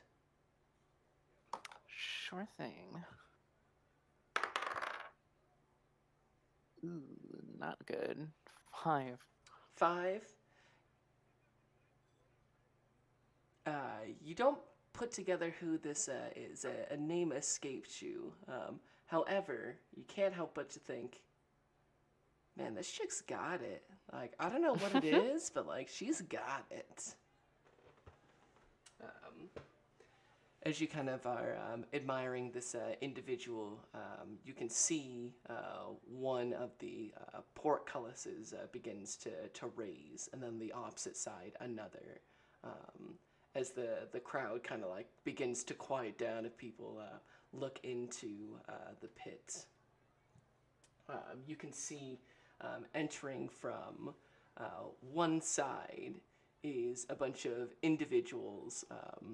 They're wearing what appears to be like old black leathers. They've got what appears to be like big like neon green paint in like the shape of a fist on like part of their clothing. They look like they probably haven't slept or eaten anything in quite some time. And on the opposite end, you see just like the most Machiavellian, like Three Musketeers reject you've ever seen. He's like a human male, like with the big puffy pants and like big feathered hat, 2 rapiers, one in each hand, as you see the masked individual hands up what appears to be like a rock, and the woman on the throne speaks to the crowd, and in one arena we have the Misfits of Flan, done. And she goes on this big tirade of like these individuals that captured from Flan, and just starts this whole thing. Like a minute goes by, 2 minutes, as she just goes in this big diatribe. When she finally stops speaking, there's just like this sigh of relief from the crowd. And on this side, Andrik Satorn. And just in like 30, like less than 10 seconds and done. And the fight kind of breaks out as the three individuals on one side all just try to bum rush Audric, and he, in kind of a flurry of movements, just begins to pick away at these individuals as he kind of moves them through the arena, like fancy footwork, does like big forces like to the crowd, like jumps on top of this statue and then like hops back off of it, slices, like nicks one of the individuals like hands and makes him drop his weapon, and then lets him pick it up and then knocks it right back over, just absolutely toying with these individuals. This goes on for the better part of 5 to 10 minutes before, in 3 kind of quick strokes, just 1, 2, 3, he pierces the necks of each of these individuals to like one really big bow, and then wipes his blades off with kind of the old cracked leather armor of these like fallen foes. The crowd's erupting into like cheers. You can see that money's being tossed like from one side of the arena to the other. People are getting drinks, putting on more bets. You can see that the woman on the throne is cheering and taking like a big drink out of like her goblets, as people begin to like hop into the pit and begin pulling the bodies of the fallen. You can see that Audric enters back into the same kind of like portcullis, and with that 17 from earlier, you can see it appears it like leads down into a common area for the time being. As that is going on, you hear someone begin to chant, "Stone Dwarf, Stone Dwarf, Stone Dwarf." And it starts as like a couple individuals, and then a good chunk of the crowd, before every person inside the fighting pit is chanting out "Stone Dwarf," and you can feel like the stomps of people's feet. You can feel just like the shudder of "dum dum," over and over and over as people are crying out for "Stone Dwarf." And you see one of the portcullises opens up, and walking out is indeed a stone dwarf. While at first glance he doesn't appear all that different from your stereotypical dwarf, like big build, real wide build on him, like, the big, black beard hanging from like the chin, dark hair. His skin immediately shows that it is all stone. He looks almost like an actual gray-skinned, like the Thing from comics, from the comic books from Marvel. He sounds in between like the cries of the crowd. You can almost hear like the sound of like rocks moving against each other as like he flexes, and like almost bits of dust kind of fall off as if it's the first time that stone's like ever moved, wielding this just absolutely stunning like warhammer, just perfectly crafted from this dark, almost onyx looking material. And as he kind of enters into it, the crowd is just going wild. People are cheering, screaming out for Stone Dwarf, and with 2 just kind of strikes of his warhammer to the ground, just thum, thum, the whole thing gets quiet as from the opposite side, another portcullis gate opens, and the biggest orc you have ever seen, uh, Jasper, enters from one side. Easily over 9 feet tall. Like, looks like he could probably just, like, jump up out of the fighting pit if he wanted to. And as soon as the portcullis gates, there's no fanfare, there's no cheering, he begins to run at full speed towards the stone dwarf. And instead of this, like, vicious brawl of, like, orc on dwarf violence, of, like, going from one side of the ring to, like, the other, there is a single movement as the stone dwarf picks up their warhammer, brings a strike over their head, and with perfect precision crushes the skull of this orc. With one fell movement, there is just one more as the body of this orc goes completely still, as there's just the sound of a thud and a squish all at the same time. As you can see bits of what used to be that orc's skull shoot out towards the crowd. The people in the bottom seats who are right on the edge of this, you can see a couple of them wiping bits of orc off of them. And then there is a roar as the only words that you can hear from this kind of eruption of just gladiatorial violence and excitement is, "And still the champion, Boone Ludwigazar, the Stone Dwarf." As you can see that there are coins being thrown, people are cheering, drinks are being thrown around, fights are beginning to start inside.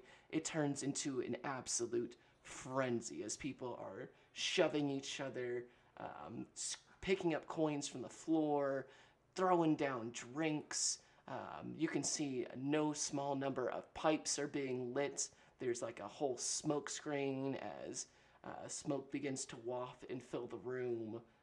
Brawls are beginning to expand out everywhere except up here, and kind of the noble area is just going into complete chaos.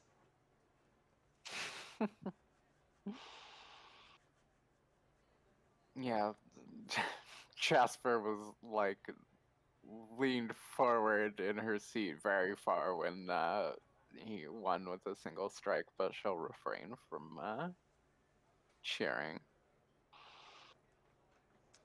It takes a while, enough for you to have quite a few drinks if you were so inclined to. But eventually, I think she's riding that buzz from all that wine earlier. Probably around, you know, 1, maybe 2 o'clock, it begins to die down. Most of the nobles up here in kind of the private area have wandered off or gone and joined the rabble below. The rabble below, as the Bloody Boar is beginning to wind down, as people are beginning to leave.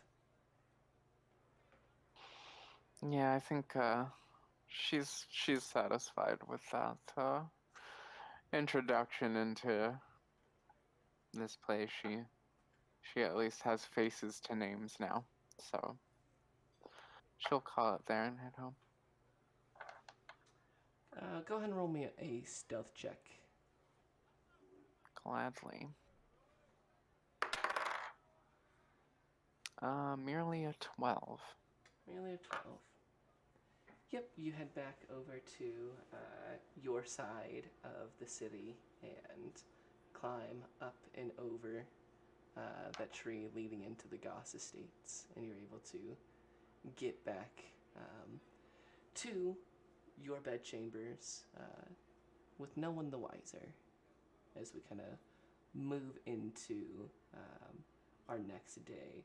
Is there anything anybody else wanted to get with kind of their end of their downtime days? No. Okie dokie. We're gonna take a quick 10-minute break. If that, we'll be back here like 7:55 to go get drinks, use the restroom, do that whole thing. So, be right back.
Bitch. Okie dokie. Welcome back, everybody. So, we return after our days of rest, relaxation, ranking, and other regaling. Return back onto the second day with our shopping and other bits and bobs back together. We'll have everybody return on this kind of 2 days after you guys have returned back from the bounty in the bog after your various rank ups, shopping purchases, and the like. We find ourselves back at the Ox Pit Tavern with Jove, you having spent the night there the previous night before, having a table as your companions come from their various parts of the city. Jove, what would you like to drink? Jove would have, since it's kind of earlier in the day, he'll just go with the full sail. Something just kind of wet the whistle, nothing too boozy. Easy enough to do. Then Rornek.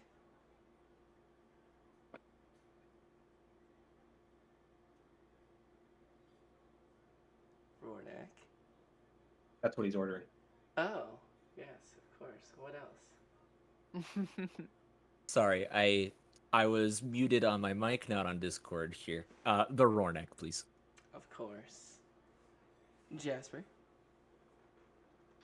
A glass of what she heard Ilva order, if that's on the menu. Ah, a Cerulean special that. They don't have much of it, but they do have a bottle of it. It's exorbitantly priced, but they do have some of that.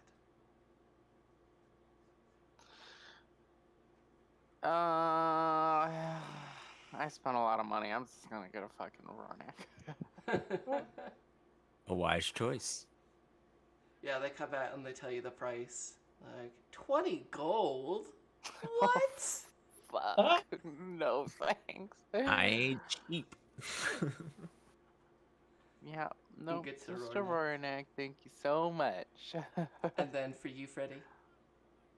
I'll take a hard whiskey. Indeed. And Crewbag gives you a nice, like, kind of like squints his eyes for a second, kind of like to get a better look at you, and kind of nods and returns back with a red whiskey, a fine dwarven whiskey. The Jove that you recognize and are very familiar with. Everybody go ahead and roll me a Constitution saving throw. Here we go. Nice. Oh, it's almost no. It was almost 21. it was almost an 18 for 20, but it was a 5 for 7. That's a 14 The dice for the dice Jasper. on this digital D&D Beyond sheet really fuck with me all the time. It's like it lands on a really high number and then it just like rolls one more to like a 2. She's Fuck you. kidding. Just kidding. Okay, so I have a 7 from Freddie, 14. 14 from Jasper, 21. 21 from 21. Jove. That's a 5.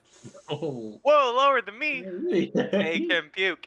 Make him puke. Oh, You can't just request it every time, okay? Come on. Rornak and Freddie both give me another Constitution saving throw. It's the first burp. 18. That's an 8. Rornak, for the first time oh. in many moons, We did it. you watch as like Jove, Jasper gets their drinks down, no problem, easy. You all look at Freddie with like this dwarven whiskey, the hardest thing that he's like ordered, and see Freddie's kind of, top of his buttons undone, showing a little bit of the chest, maybe more so than usual. Like, takes like the whole thing in his mouth and just, huh, and you see just kind of holding it there. And you would be watching this if you didn't hear the noise of, huh? And you turn back around to see, for the first time, Rornak Vomit Comet the Rornak. And in those kind of moments, as you're watching Rornak do that, Freddy, you put like all that whiskey back in the glass, just It's like For the first time in forever, there was puke everywhere. You're laughing. I'm puking my guts out, and you're laughing right now. Yeah, Jasper like scoots away from the table and is like, "Oh, if you're gonna spend all your time around sick people, I can't recommend you drink first thing in the morning." Rornak! The Vomit Comet returns! Cheers to that. This is Related probably the last Rornak. thing. This is as he's wiping his mouth. This is probably the last thing I've eaten or drank in the last few days, so I don't think that's that well.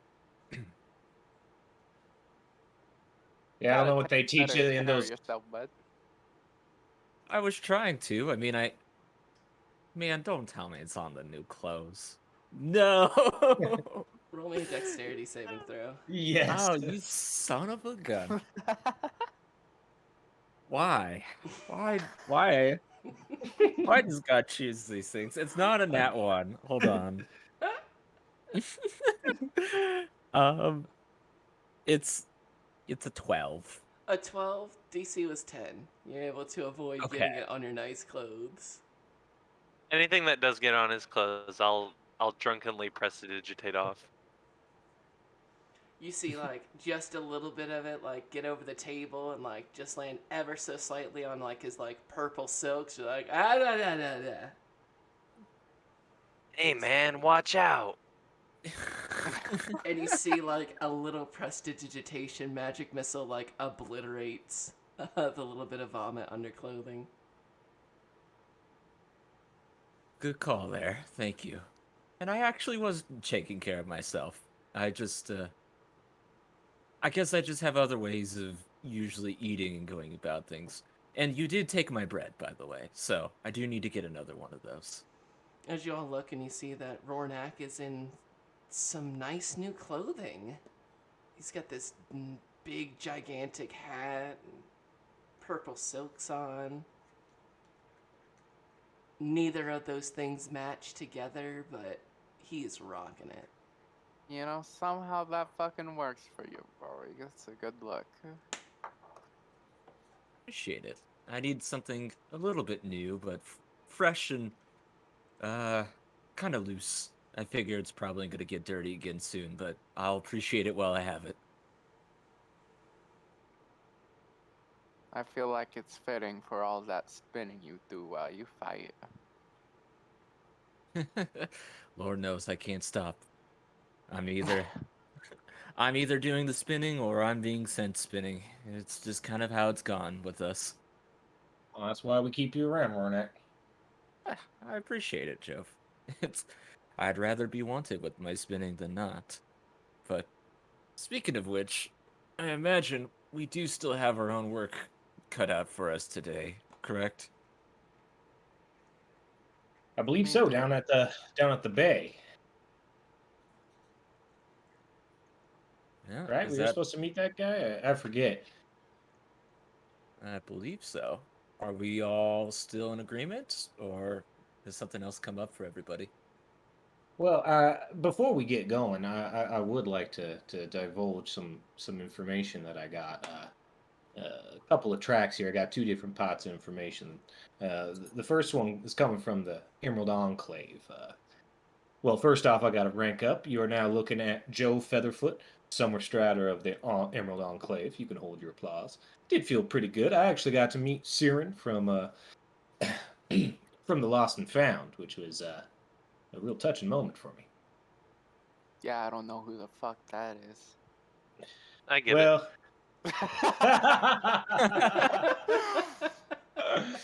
Well, if you knew anything about Flan, you'd be a little more privy to that name, Siren. Just know that she's kind of sort of a legend in the Emerald Enclave, and I got to meet her, so it was a pretty big deal. But that's just an aside. As you all know, Yavin Dell, who we met. +1 for good continuity. Yes. Y'all remember her from actually when we were doing a little job here in this bar. She was telling me that, the Lost and Found were helping out in Elmswood after the whole, destruction orb and all that. But there's more trouble afoot. This time it's coming up more towards the glacier of the White Worm and something about the monastery of the Yellow Rose. There's a Emerald Enclave member up there named Marika who tells of a great and growing storm that is brewing up there up on the glacier of the White Worm. And, considering all the atypical weather events that have been happening so far, Yavindel's gone out there to check it out, and she said that she'd be in contact if she needed our direct help. And I figure since we're sort of in the business of doing such things, that might be something we want to attend to. So that's that's problem number one. I got some climbing gear and weather stuff because I don't know about you, Ronak, but I wouldn't be walking up there dressed in, the finery you got on. At least this halfling needs a nice fur coat. You're talking about going to the glacier and visiting the monastery. Well, yeah, that is what my now my peer, Yavindel, she's going to figure out what exactly is going on there. Yeah, there's another Emerald Enclave member that I'm not familiar with, Marika, who again is saying that there's a brewing storm up there. We couldn't help but draw the conclusions with the unseasonable warm that was happening here down in the city, and it looks like that storm is threatening to come down through, and we might have something of a yo-yo of a real hot time followed by a windy, cold, disgusting time. So if there's anything, if I don't know, there is some sort of elemental element to all this, she's going to be doing her best to figure that all out. How long a trip is it to that glacier, Roy? DM, how long was my trip out here? Your trip, it is a 9-day journey from the Monastery of the Yellow Rose to Mulmaster. You know that it takes about 5 days to get through the glacier of the White Worm.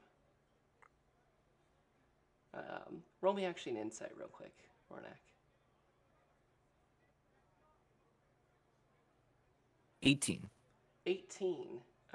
You know that there are 2 ways to get down from the Monastery of the Yellow Rose.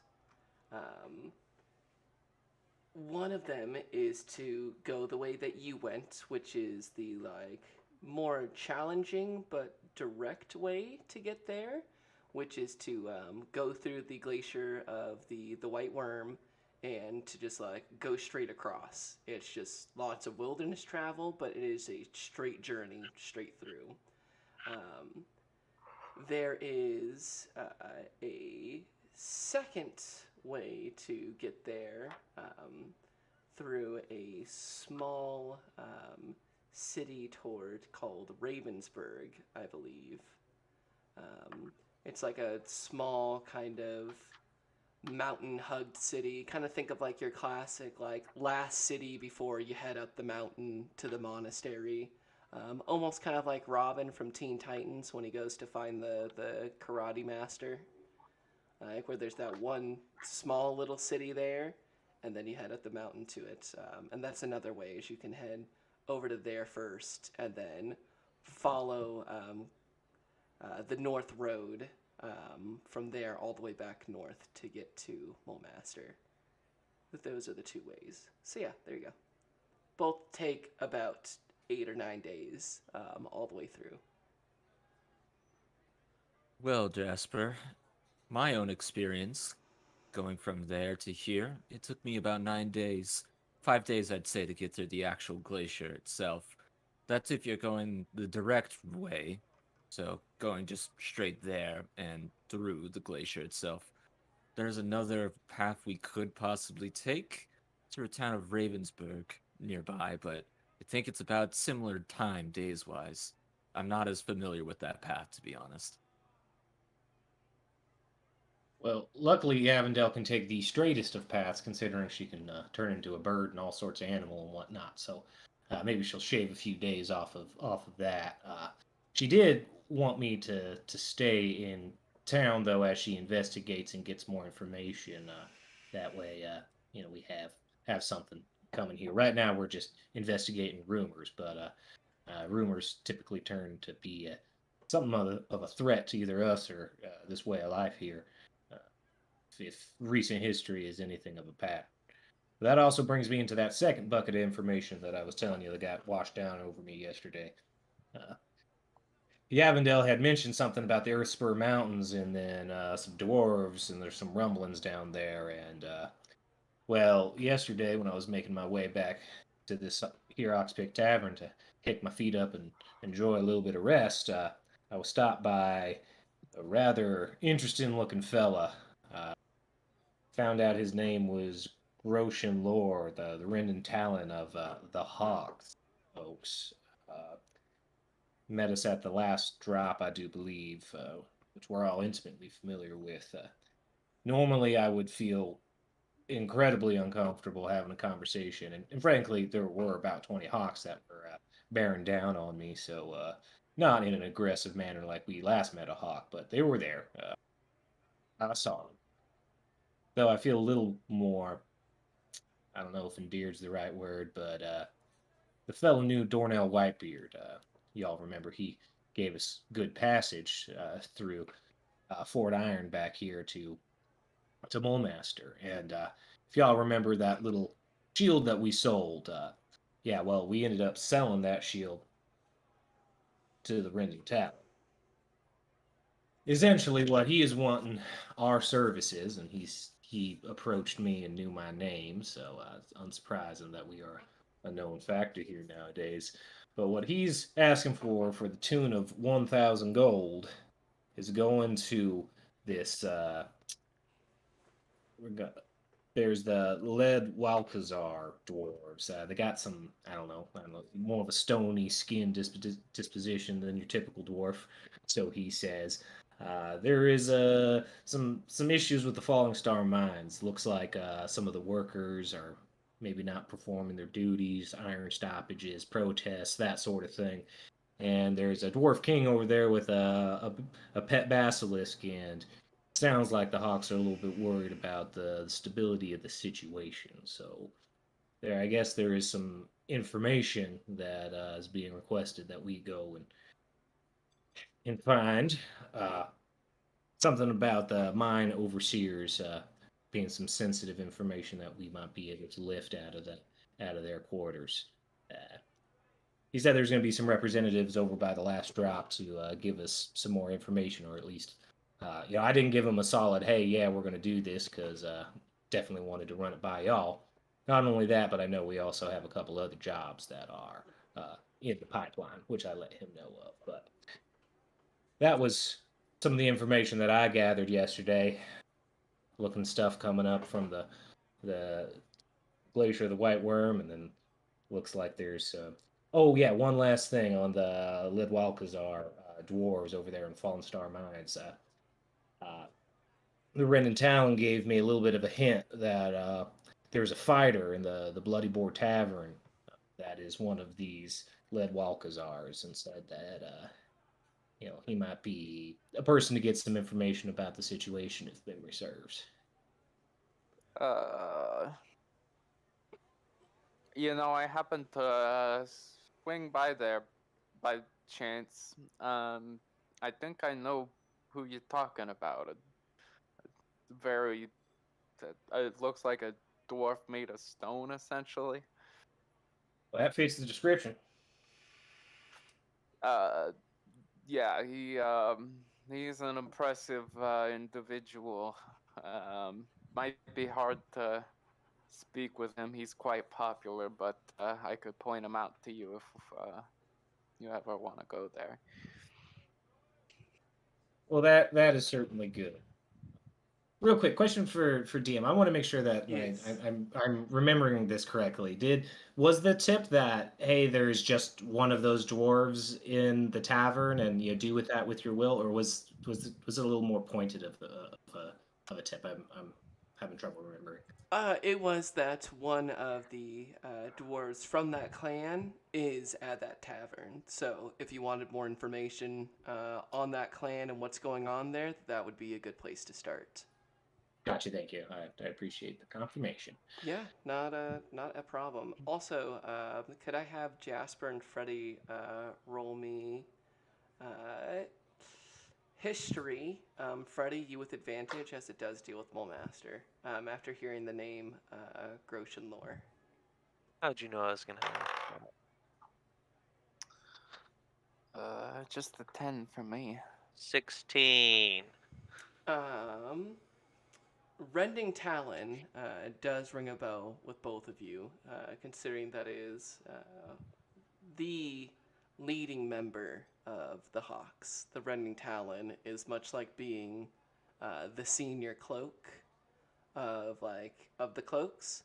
It's their version of Rastalshan.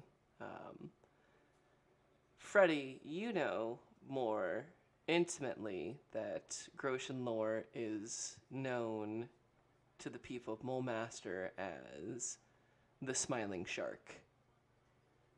That he has been the rending talon of the cloaks for a long time for humans, well over 20 years, which is uncommon for the position of the rending talon. And that he has been in charge of the city's defense on numerous occasions, and that under his leadership, they have never lost. And that's what you would know from those rolls.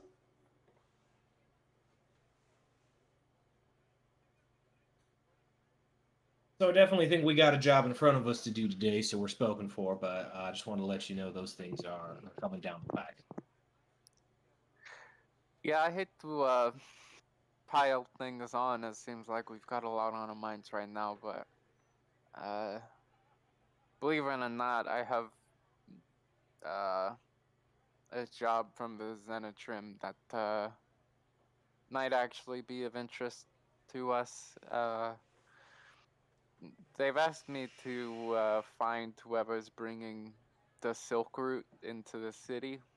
It was that stuff you identified for me, Jove, but apparently it's quite a plague on the citizens. It's been, at worst, it can eat through people's stomachs, which is pretty fucking brutal, and I don't know if we could, I don't know, start asking questions in the places we think might be worthwhile. I'd appreciate that. I've actually seen it firsthand myself at the House of Suffering. Many of the people that have shown up there have been afflicted by the Silk Root, and from what I can tell, someone is using a perversion of my own teachings with the breath of the Yellow Rose to cause these things. So, I will be honest, I have a personal interest in finding the person responsible for that one. So, I definitely mean to ask questions. I'd be happy to help anybody who is interested in that as well. Well, great. That feels like the least tangible of our goals right now, but I'll keep my ears and eyes open, so I'm glad you're doing the same. No one here has heard or knows anything about Ovan, right? Or any other teachings of the Breath of the Yellow Rose. I was honestly Ovan? not. Yeah. Ovan is apparently the name of a monk that has been teaching the breath to people. But, well, clearly, these people are not experienced or taught in any meaningful capacity or any of the actual dangers here, and it is leading to what you have described and what I've sadly seen. Doing the Breath of the Yellow Rose without any proper training is, frankly, suicide. Can I have everybody roll a d20? Ooh, 19. Well then. Also a 19. Wow. Well, 14. That's so good. 14 and 2 19s.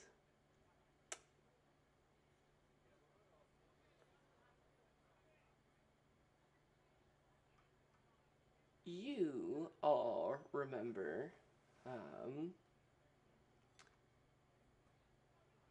the name Ovan does ring a bell, as he was a companion to a young Zor at Mistress Vaj's party.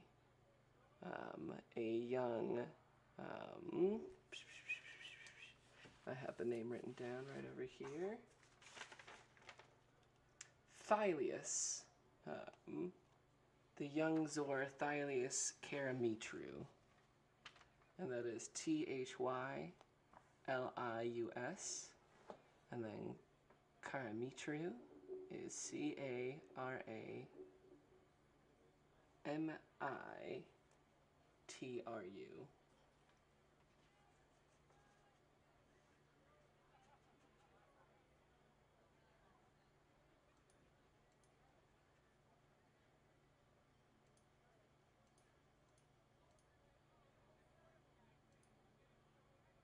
Yeah, Ovan. That was. I'm thinking back to Mistress Vaj. There was a fellow like that over there, right? Hanging out with some Zor.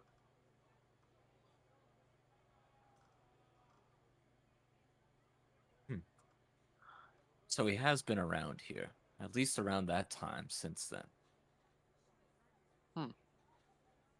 Perhaps Mr. Espadge would be worth asking, since we've got an established connection there. It's as good a place as any that I could think of. Otherwise, just going around asking more of the victims. But, well, I asked about everyone I could at the house, and that's about as much information as I got. Seems like something to be on our to-do list once we get back from this this job we're about to get going on.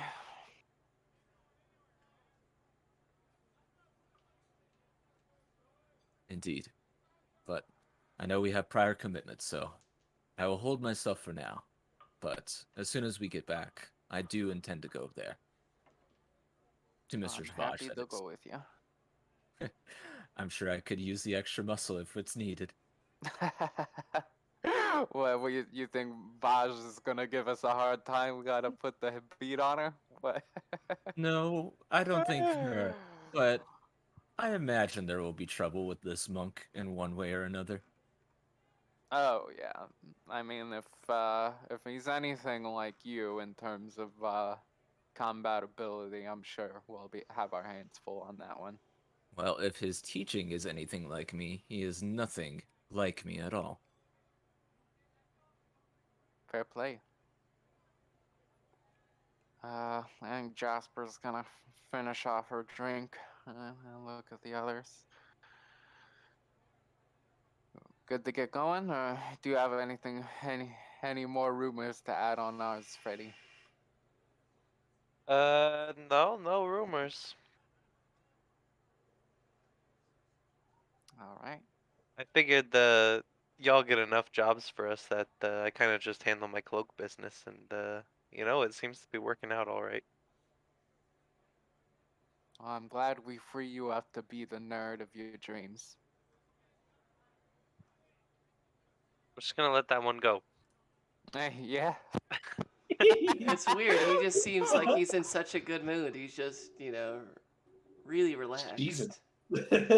You've got a glow, Freddy. It's You the sure there's whiskey. nothing? Oh, okay. It's the whiskey.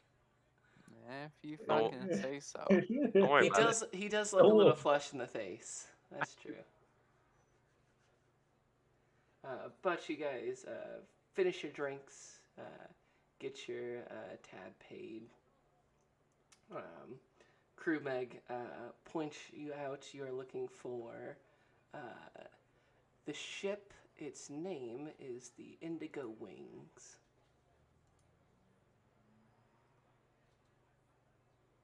And it is supposed to be docked up in the Bay of Mulmaster currently.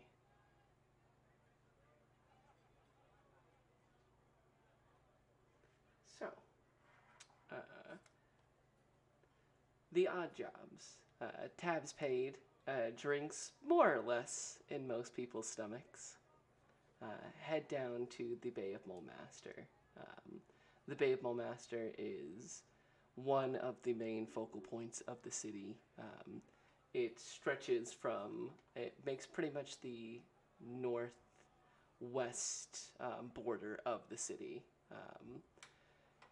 Reaching out into the Moonsea, and right where the Moonsea heads south through the River Liss into the Sea of Fallen Stars, where it touches like the Dale Land, Sembia.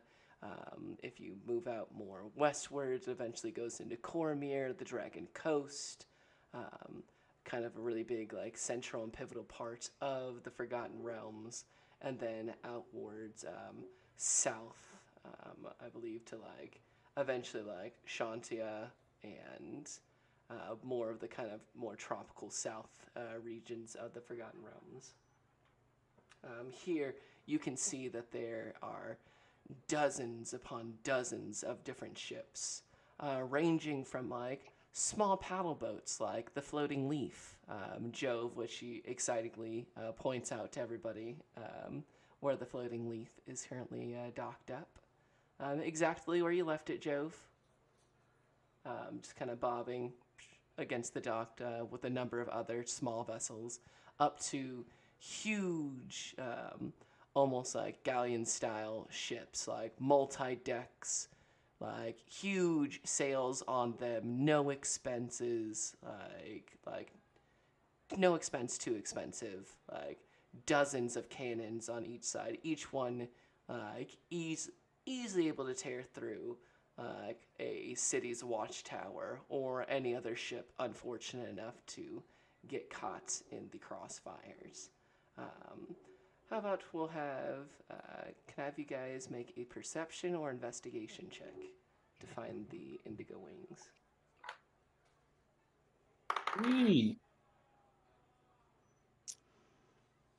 16 for investigation.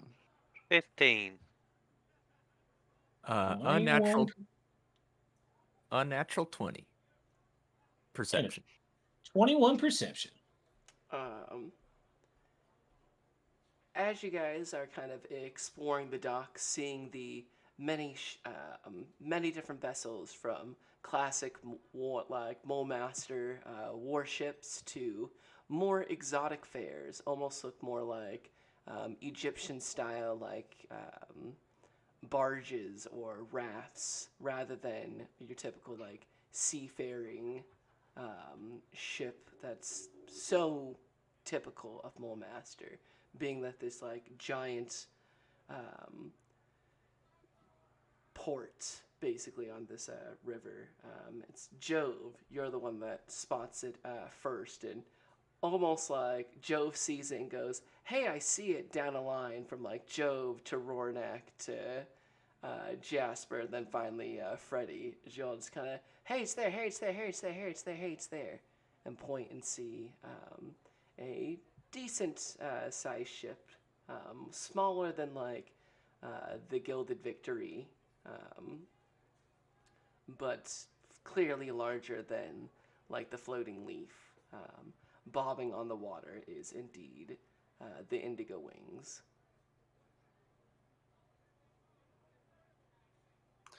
Say, Jove,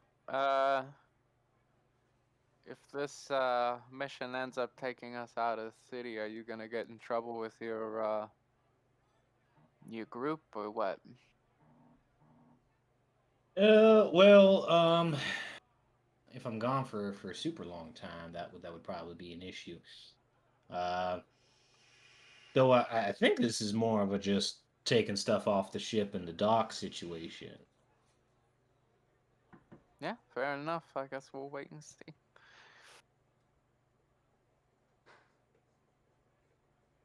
Let's head on over. You head down the dock, passing various sailors, unloading different ships, moving cargo from one area to the other, paying dues to whatever kind of like harbor master is, and getting other affairs taken care of. No small number of fish and cats and rats and other creatures furry about through the decks of the ship as you go up the gangplank into the Indigo Wings. You can see that there are a number of individuals, taking care of the linings and the rigging of the ship, moving cargo from one area to the next, engaging in other sorts of sailory. You do see everybody. Go ahead and roll me a perception check. Not 20. That's a critical failure. Oh no. That's a 10.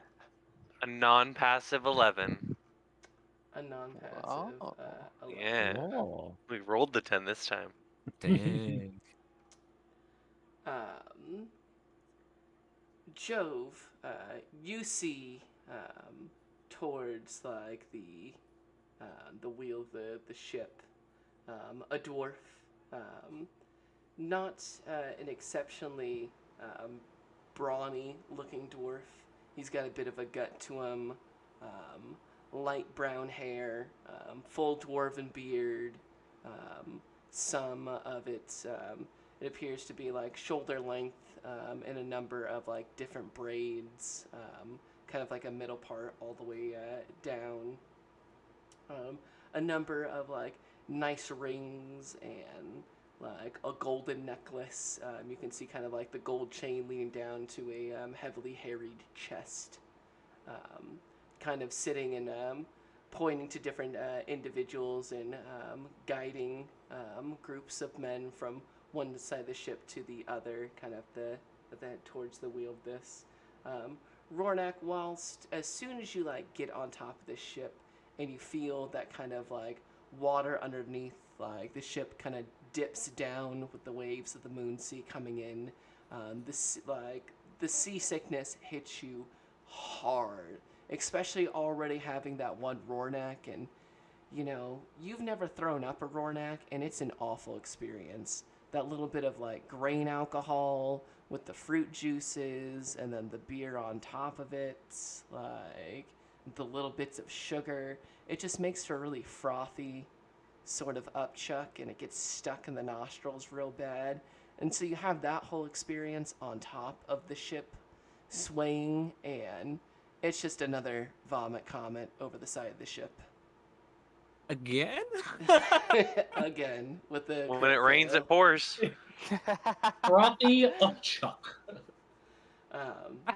The rest of you rolling average or below are once again focused on Rornak and trying not to get any of that vomit comet on you. And Jove, while that's happening, you just not even phased by it, seeing it the second time today. Notice that dwarven individual.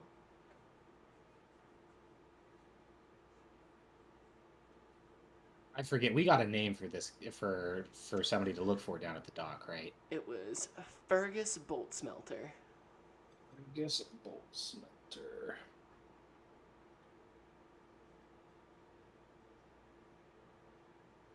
Yeah, he's gonna turn to his compatriots and say, "Well, it looks to me that this is the right ship, and that dwarf there with the gold chain looks like it's probably that Fergus fella that Crew Meg was telling us about." Who wants to take charge on this one? I guess I'm something of a sailor, so I wouldn't mind going. But Rornak, I know you've been kind of in the employ of Crew Meg for a little bit, so I totally get it if you want to interface here. Yeah, just yeah, I'm good. I'm good. Sorry. Joe just now realizes that Rornak is wiping frothy upchuck off of his face. Our front man. Yeah, if someone wants to help with leading me, that's fine. Fine. I'm Job, fine. I'm fine. Job, go ahead. Yeah, I'll take this one chap. And then he'll go over to approach Fergus and hail him and say, oh, "Well met, Fergus. My name is Joe Featherfoot.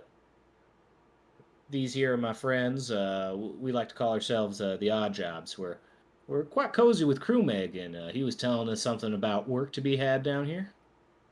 Oh, you're friends with Crew Meg, eh?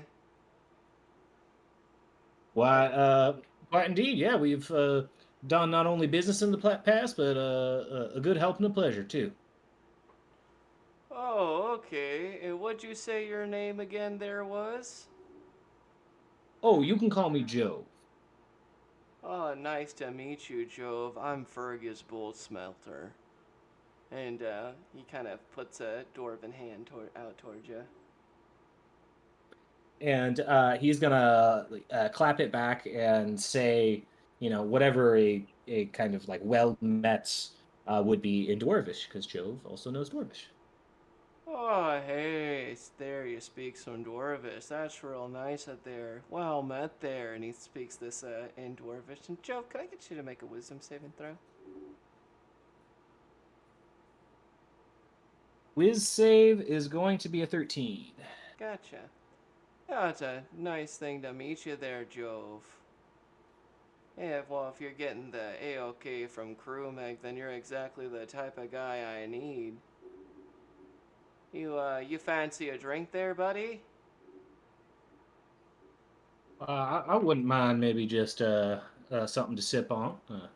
Find that work and booze typically go together. Oh, alright, well then why don't you try a little bit of this on for size? And he hands you this like metal dwarven flask. It appears to be like the outside of it like a really wide, kind of like squat dwarf on the outside, like holding a hammer up, and the top of it comes off, and he hands it over to you.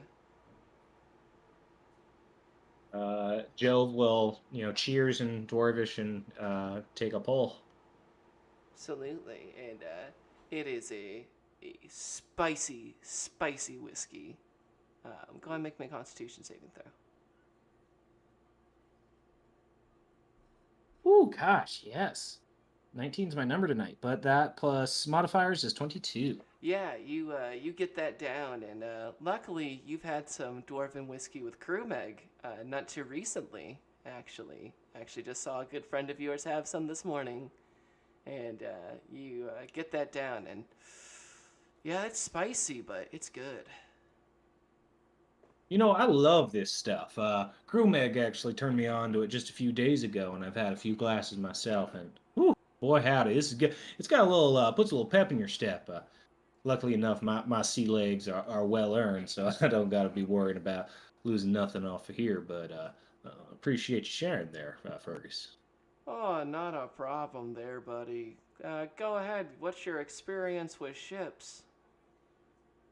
Well, see, my family run the Featherfoot Express, something of a logistics company, and move product supplies here and there. Sometimes that's taken us across the moon sea. Sometimes it's by your classic, caravan type situation. But I spent a good amount of time on sea. Got my sea legs down well. Know how to do the rigging, the whole nine. So I've got a good amount of experience. I even got a little vessel myself. Nothing as beautiful as this one right here, but the floating leaf does what she needs to do at the present time. Though I would like to have an upgrade here in the future. So as a halfling, I do enjoy having my 2 feet on the ground, but you know, as I'm sure you yourself can appreciate, sometimes the sea has a certain spell to it, and the smell of the sea foam and all that can be right as rain, if you ask me. And Fergus looks at you, and he's got kind of these relatively small eyes for kind of a dwarf. They're really dark, almost kind of a coal color to them, as they kind of like stare into yours. He goes, "Oh, okay, Jove. Let me ask you one last question. Do you consider yourself an honest person?" Well, yeah, absolutely. That's part of my demeanor and characters to try to tell the truth as I see fit. Well, all right, Jove. I think that we can do some work here with you and your companions. Would you say you called yourselves over there the odd jobs? That's the one. All right. Well, here's what I've been needing from you and your odd jobs there. I need someone who's going to be able to spend the day watching the ship here, making sure that we stay protected from all sorts of ne'er-do-wells and that sort of thing whilst we get our cargo unloaded. It should be a couple days here in harbor. Willing to offer you 125 gold pieces for you and your crew right there. Every day until we get this whole thing unloaded should be about 3 to 5 days, give or take. So you, just to be clear on the terms, you just have us come down here in the morning and essentially guard you throughout the day, and then call it good for the evening. Or are you pulling all nighters here? Oh, just during the day. At night we stay off the bay, so there'd be no need for that one. Don't trust leaving the ship here at night. Just a bit of a personal bit of safety. Yeah. Well, go ahead there, sir. Oh no. Go ahead, you there, sir.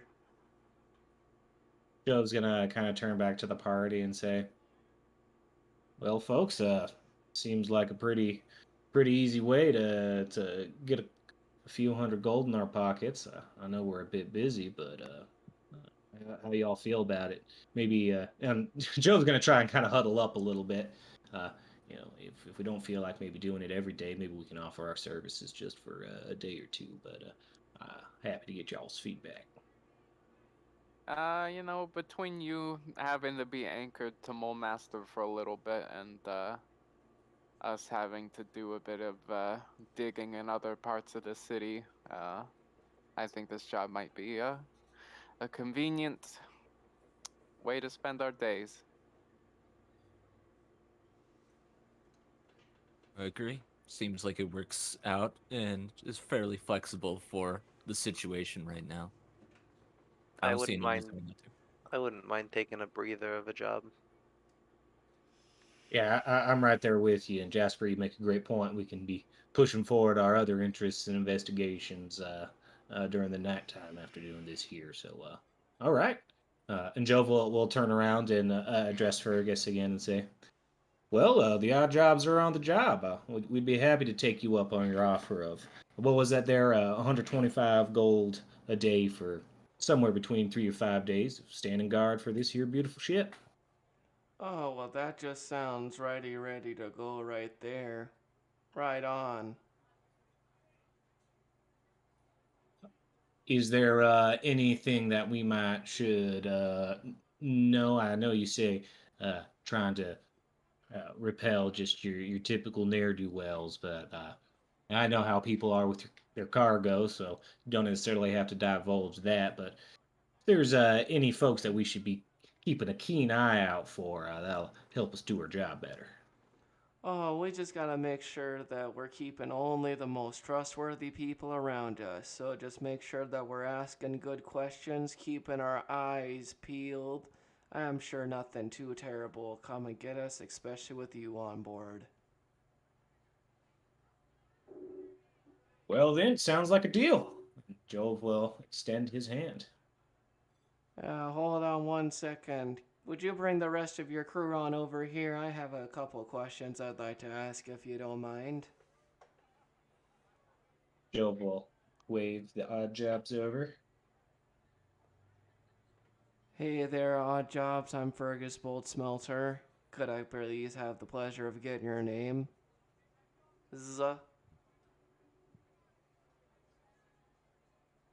Jasper. Rornak.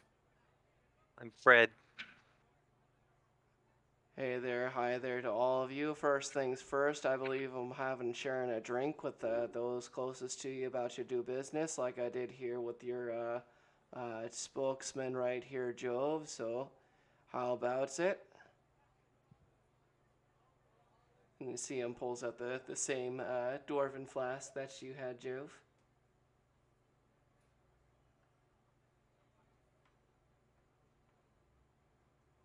Good stuff, y'all. I'm telling you. Would you be offended if I said I don't drink on the job?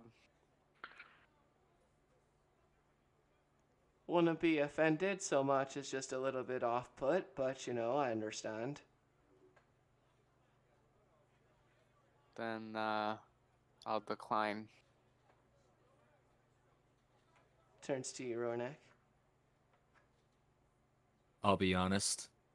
My stomach has not done well today. I will probably throw that back up right at you. It's more of a sign of respect right now. I will pass. Oh, it would be a terrible waste of good dwarven whiskey, that it would be. What about you, little human man? What about you? Why not? Alright, go ahead and give me a constitution saving throw. Yeah. 12. 12. Freddy, you feel very flush in the face. You feel real shway right now. Currently, you're hammered. Nice. Currently have disadvantage on wisdom saving throws. Oh, Wonderful. But you feel fantastic right now. Great. You feel great. In fact, you couldn't feel better. You've never felt more just fucking manly. You're on a ship with whiskey right now. Man, you might be a sailor. And he goes, all right, way to go there, buddy, as you see him take a swig. All right, let me ask each one of you a real quick question before we shake on this one and get this all here done. All right, you, and he turns to you, Jasper. When was the last time you sharpened your weapon? To be frank, I don't really feel the need. Obsidian keeps itself pretty nasty sharp, and on top of it, this one's got a bit of magic in it, so it's pretty damn tough to chip. Would you roll me a wisdom saving throw? All right.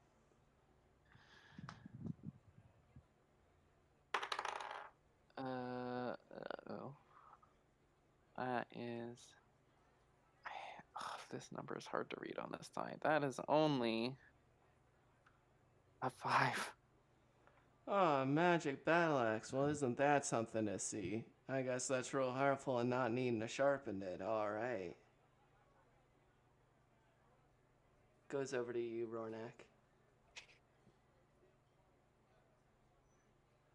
What's your favorite color? favorite color? I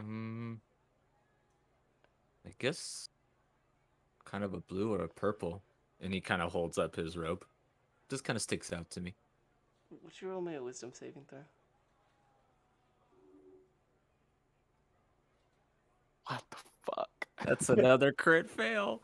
Oh no! You What is die. happening? You die. Yeah, you've lied to me. Oh, yeah, that's a pretty good color. That's a good color on you. Matches your skin real well there, guy. Well, thank you. I appreciate that. Walks over to you, Freddy. What's the most underhanded thing you've ever done?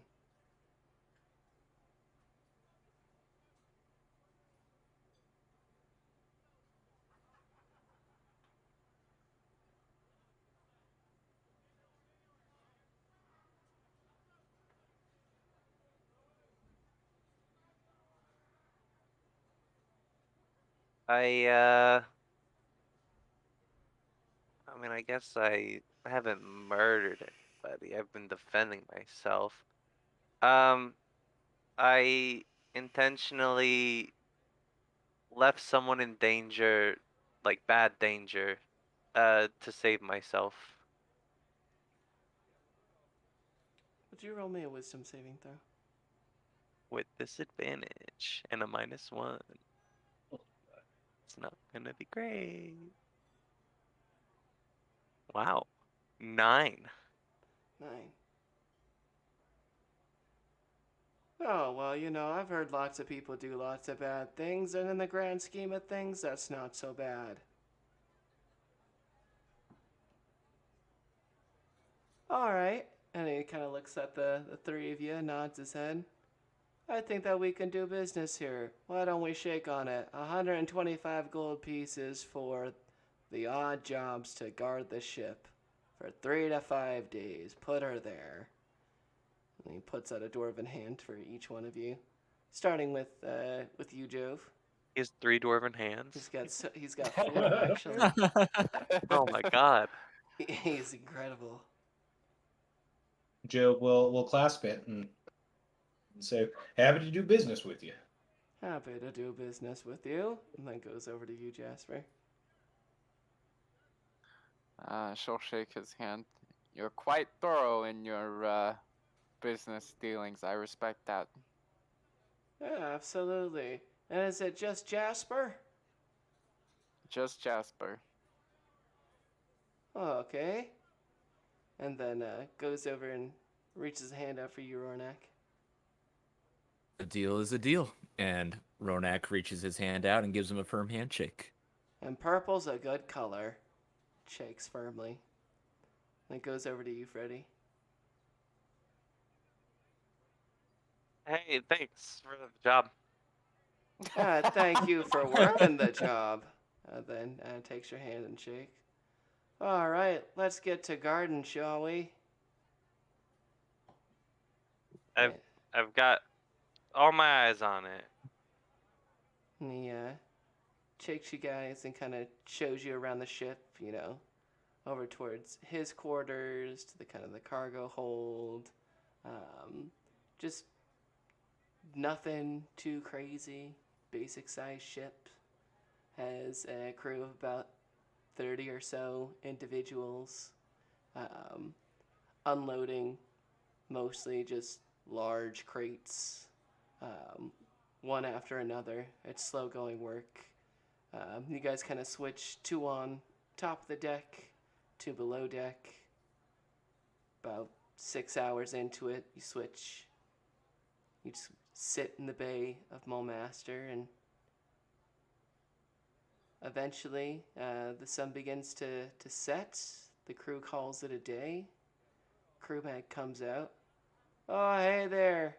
Odd jobs? Well done. What a good day of garden there. Everything went out without a hitch. Here you go. 125 gold pieces. And holds out a sack to you, Jove. Joe will take it and say, "Same time, same place tomorrow." Yep, you got it. All right, boys, let's get it packed up. Head back out, drop anchor in the bay for the night. We'll be back in the morning for you guys to get back to garden. See you then, all right? You have Till yourself tomorrow. a fine evening. We'll see you then. See ya then. And you guys head down the gangplank, and the ship pulls out and begins to head back into the Bay of Mulmaster to drop anchor out on open water. Then the evening is yours. I've got to say, friends, that is the simplest job we've probably had since Mistress Vaj. And paid better, too. Sure did. I can't really complain, especially having the nights to ourselves. A good gig, not gonna lie. seemed a little bit of an odd fella. Seemed like some pretty personal questions for business stuff, but maybe that's just drinking too much of that dwarven whiskey in the AM. So occasionally get people a little more friendly. But hey, the gold's here and it's real. So here's y'all's share. Whatever 125 divided by 4 is. 125 divided by 4 is 31. That's like 31 apiece. And then there'll be one spare gold coin, but yeah. Who's taking 32? I think I'll I got the take extra it. last time, so somebody else take it. It'll put me at a nice even number, so I'll take it if you don't mind. I do mind, but go on. For the record, Well, you're if it's minded. just you, I don't give a shit. Okay. specifically because it's you. Yeah, I'm used to it.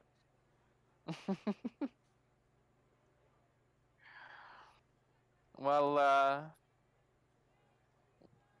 do we want to see if Mistress Vaj happens to have some time on her hands, or would we rather pop by the Bloody Boar and perhaps see if Jove can't speak with the guy he needs speaking to?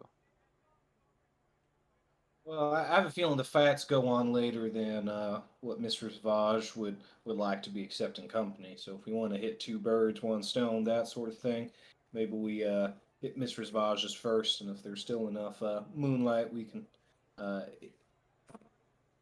we can hit that spot.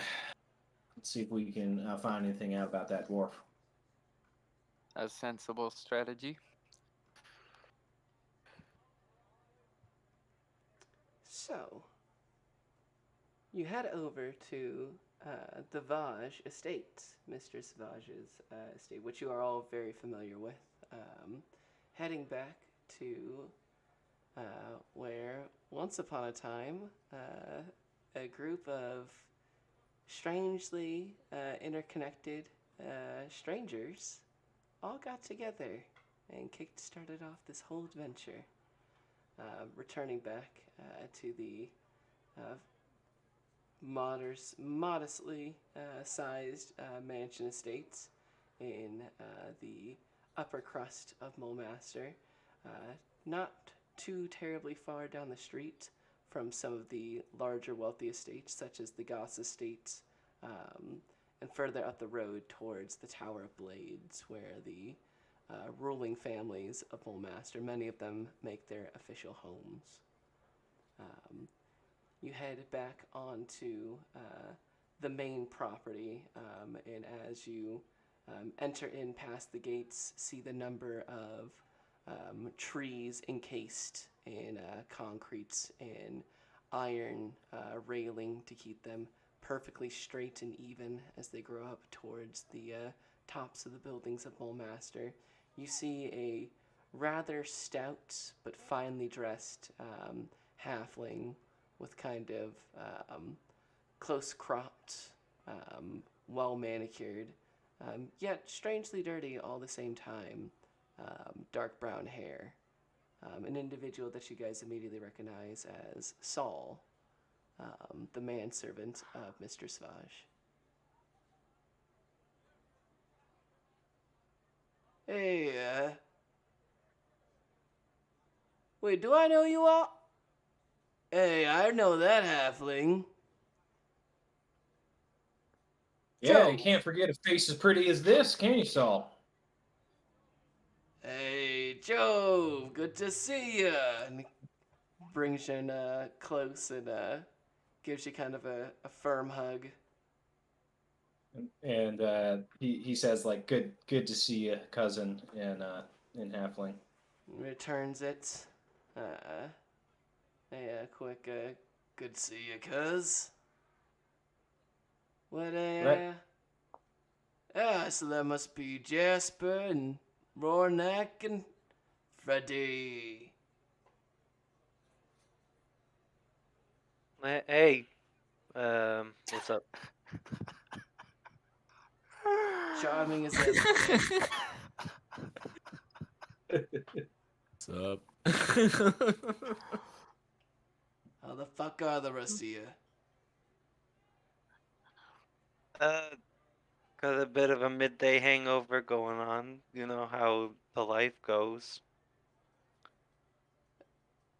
We've been finding good work since we first became associates working with you. So thank you for that. Hey, not a problem, you know, least I could do. And you see, he kind of puts down, and this rake that he's been just getting some of the leaves and other debris out of here, and pulls out kind of a like long wooden pipe and lights part of it and takes a big drag on it, breathes out. So what, you doing a walk down memory lane? Don't suppose you came here to pay me back that 5 gold you owe me? Definitely not that.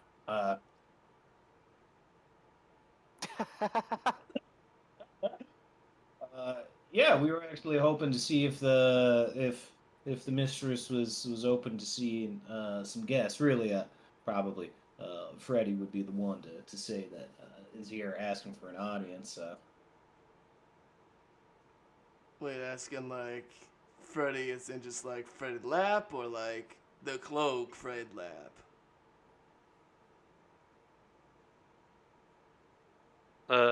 I'm gonna be honest. I don't really remember why we're here.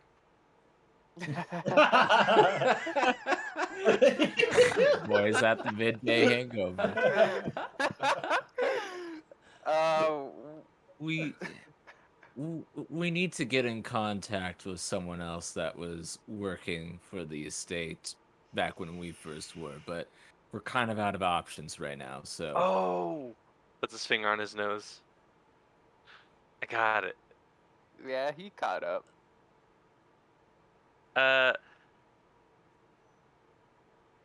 Oh, the question was Fred of the cloak. Oh boy.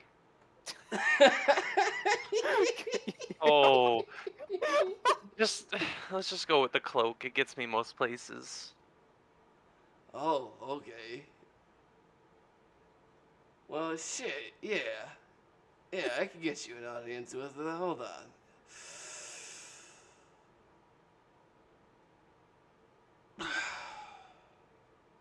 Alright, hold on. And, snuffs out the cherry in his pipe and tucks it away, gets himself, brushes off some, like, dirt, some dust and other debris off of him, and hold on. And you see him kind of scurry into the house, and a couple minutes goes by, and comes back down. Alright, yeah, the lady will see you guys. Door opens up into the Vaj estate.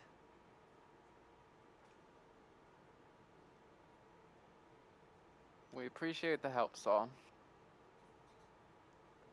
Yeah, well, you guys didn't steal nothing, you know.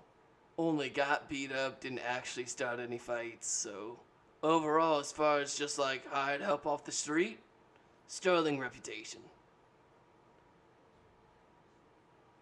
Well, wish we could say the same about you, Saul.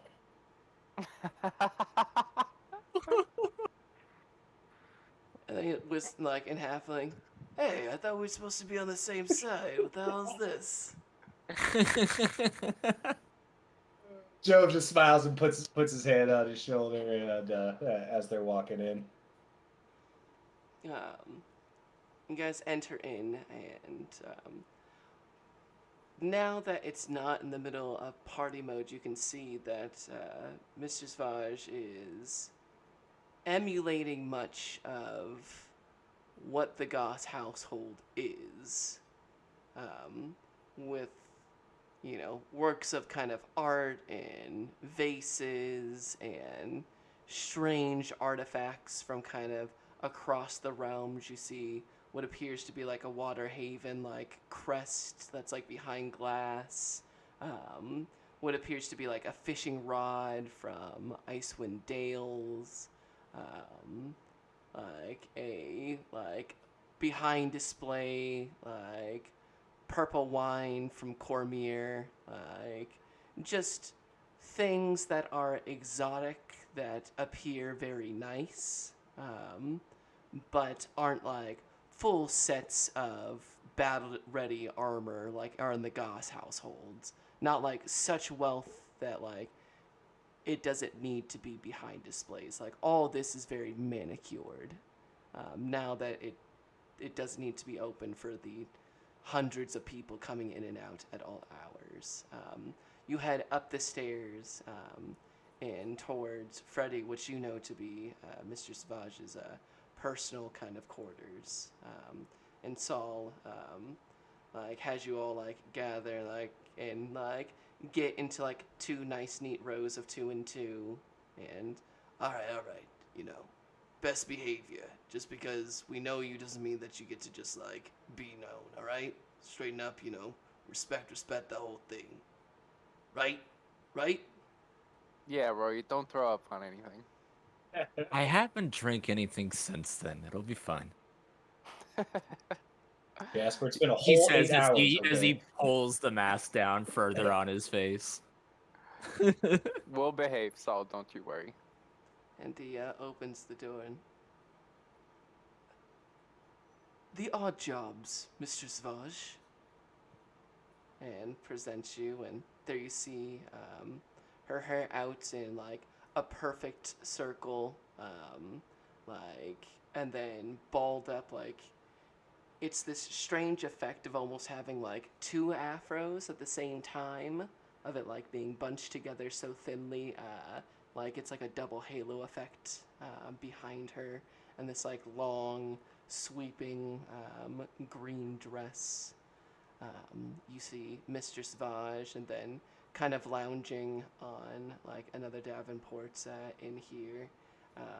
You see in a much more like modest, very like efficient, kind of like long dress, more done kind of that like buskier style that's so common here in Mulemaster.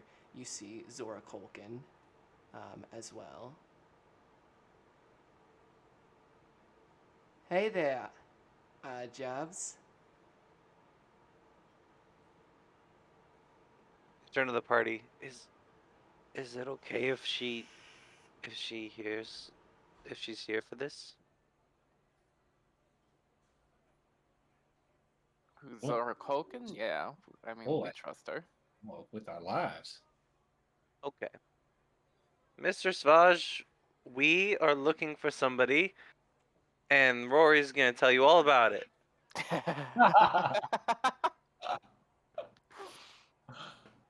Hello, Cloclap. Hey, Hello, Odd Jobs. It's a pleasure to see you all once again. Mr. Splash, Zora Colkin. Hey, Jasper. Nice new mask. Thanks. I like to switch it up. Yeah, you have really pretty eyes underneath all of that gruff. Gonna make me blush. I don't know if that's possible for you. No, it's not. She smiles. Anyways, thank you, both of you, for seeing us. We do appreciate it. We came to reach out today because we are actually in search of someone that we intend to ask questions of. It was somebody actually that was employed around the same time that you employed us. They go by the name of Ovon. Supposedly they are another monk of some sort. I was curious if you recall them or if you remember where they are from or where we may be able to find them at all. Mr. Savage.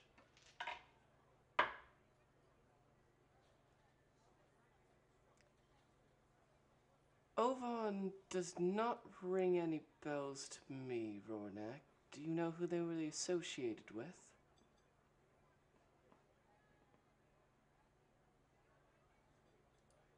That Thamelius, I believe. He had a difficult name.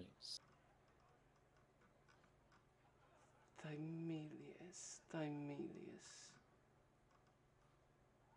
Do you mean Thylius? Zor Thylius? Yeah, well, that's the one, mistress. Zor Thylius. Carmitru. Oh! Son of Julius and Corona Carmitru. Yes. They're a minor noble family in Mormaster. Is there... believe Thylius has just returned from an excursion. Yes, up from the Monastery of the Yellow Rose. So, you're saying he made the trek all the way through the glacier and back? Oh, I believe that is... I believe it's like... Rosaline, is that the case? I can't quite remember. How the fuck am I supposed to know? I wasn't even here for the party. Oh, don't be crass. Fuck. And you see kind of, Zora Colkin kind of like throws her hands up and shrugs. Yes, I believe you're speaking about Thylius. He... bit of a scholar of everywhere, jack of all trades. Goes on trips to here and there and bit of everywhere, knows a little bit about everything, but, you know, span of an ocean, breadth of a puddle type.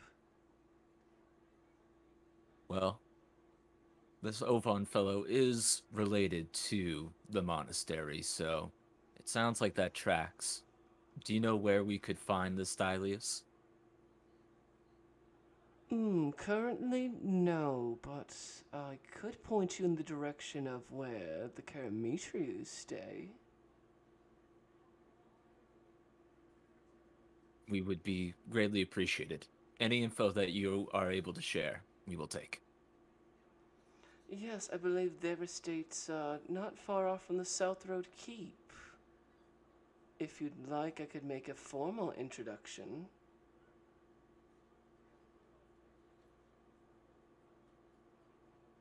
That would be most appreciated. We know how stingy Zors and Zoras can be about that sort of thing.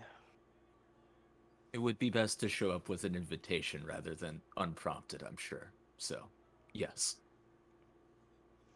Yes, I believe that could be arranged in a matter of a day. Perhaps tomorrow evening if you don't have anything planned.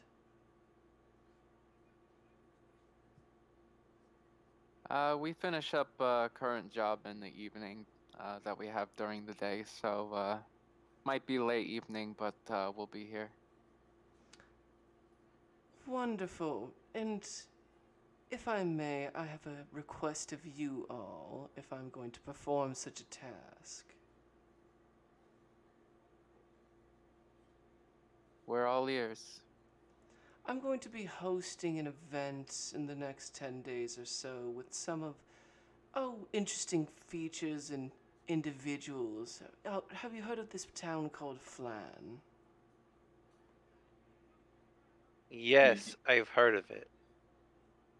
As a Yes. matter of fact, we have, yes. Tragic tale. Well, I've recently become very involved in talking and trying to help remedy that situation, a bit of my own philanthropic endeavor, if you will. And so I'll be having some representative coming. I'd love for you to meet them all, show off some of what Mulemaster has to offer. And I couldn't think of anyone more dashing to show off a more rugged side of us than you all. Thank you. You're so welcome. So, when is that meeting going to be? Oh, in the next 10 days or so, I will get you an invitation and everything. While she was talking about this, Jasper probably looked at Zora Culkin to see if she had any sort of visible reaction in regards to this conversation. To the flank conversation. Yeah, just in passing. Go ahead and roll me a insight check. Sure. Wisdom, my best thing. Uh, 8. 8. Whoa. She looks like she's very on board with the conversation. She doesn't Okay, look negative towards it. fair enough.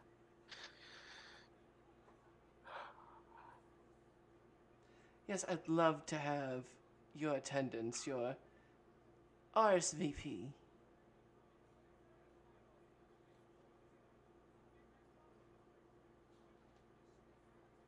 Whenabouts did you say this was? In about a 10-day. Yeah, we should be capable of that. Excellent. I know this big gallery with all the Zors and Zords is coming up soon, and I would love for this event to go off to really kickstart the whole thing. Get ahead of, well, the non-stop menage a trois that's going to be. Sounds like fun. Punctual as Wonderful. always. Well, is there anything else I can assist you all with? I believe that'll be all for us. Yeah, I don't believe there's anything else we need. You've already been a great help to us, so thank you again. Oh, you are all far too kind. It's lovely to see you all. I'm happy to be of service. Oh, actually, this may be nothing, but do you happen to know an individual named Aldrexitorn? Bless you. Torn. Get it? Sound like you were sneezing. Yeah, I got it. Okay. Oh. What do you know about that rogue? I saw him fight at the pits, and he seemed like a bit of a hoity-toity fella, so I don't know. Thought he might be in a circle you're aware of. He is. He's absolutely dreadful. Yeah? Do you know anything about him in particular, or just that he's a pain in the ass? He's a charlatan and absolute cutthroat. Would charm you, say everything, promise you the whole world, and then leave you cold and broken. Well, I'll do my best never to date that individual. You'd be the wiser for it, my dear.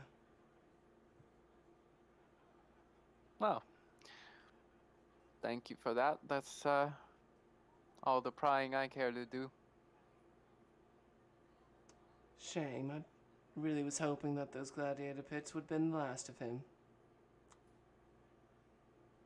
You never know. You're so right. You never know.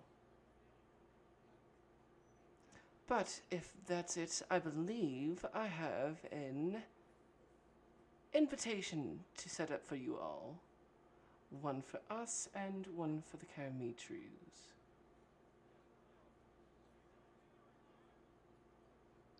Until then. And Saul kind of comes around and ushers you guys out of the room, and you see Astrid go over to Zora Culkin and sits next to her, and they begin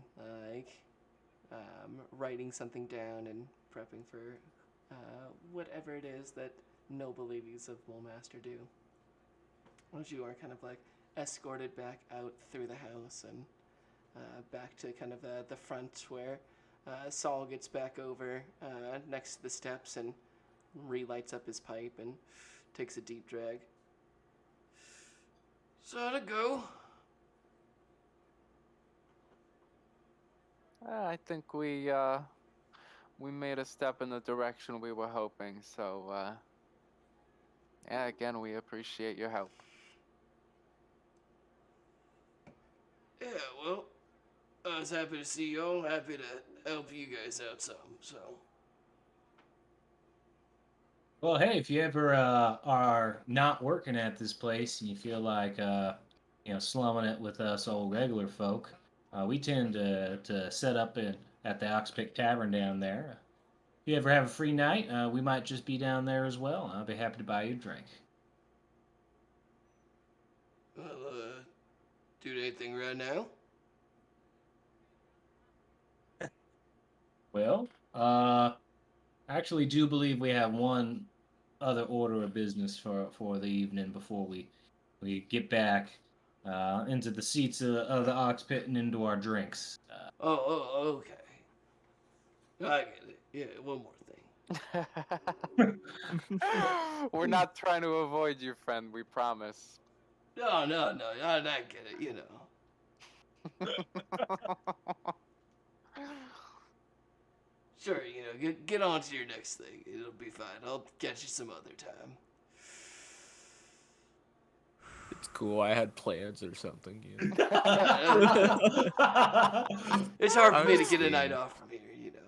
You know how it is.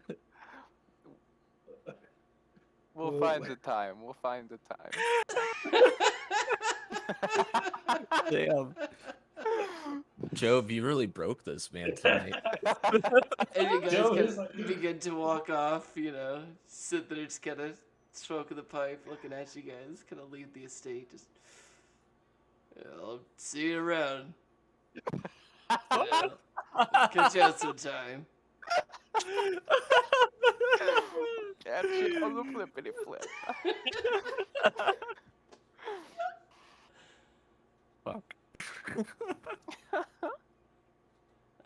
Where was this It's last hard place out you here, guys man. needed to go?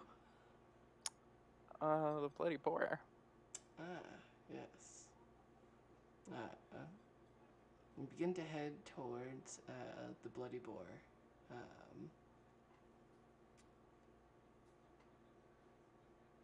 And I think actually that is where we're gonna call it for today.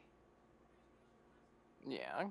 Yeah, that sounds good. As we begin to head towards the Bloody Boar, as you can see, a large crowd of individuals already trying to like pack their way inside of it. The Bloody Boar begins to drip with the condensation of the bodies of people pushing their way into the doors. And as the odd jobs make their way there, we will say goodnight, chat. Good night, chat. Good night, Good chat. night, chat. Good night, chat. Buenos nachos. Thank you for listening. Thank you for being part of this.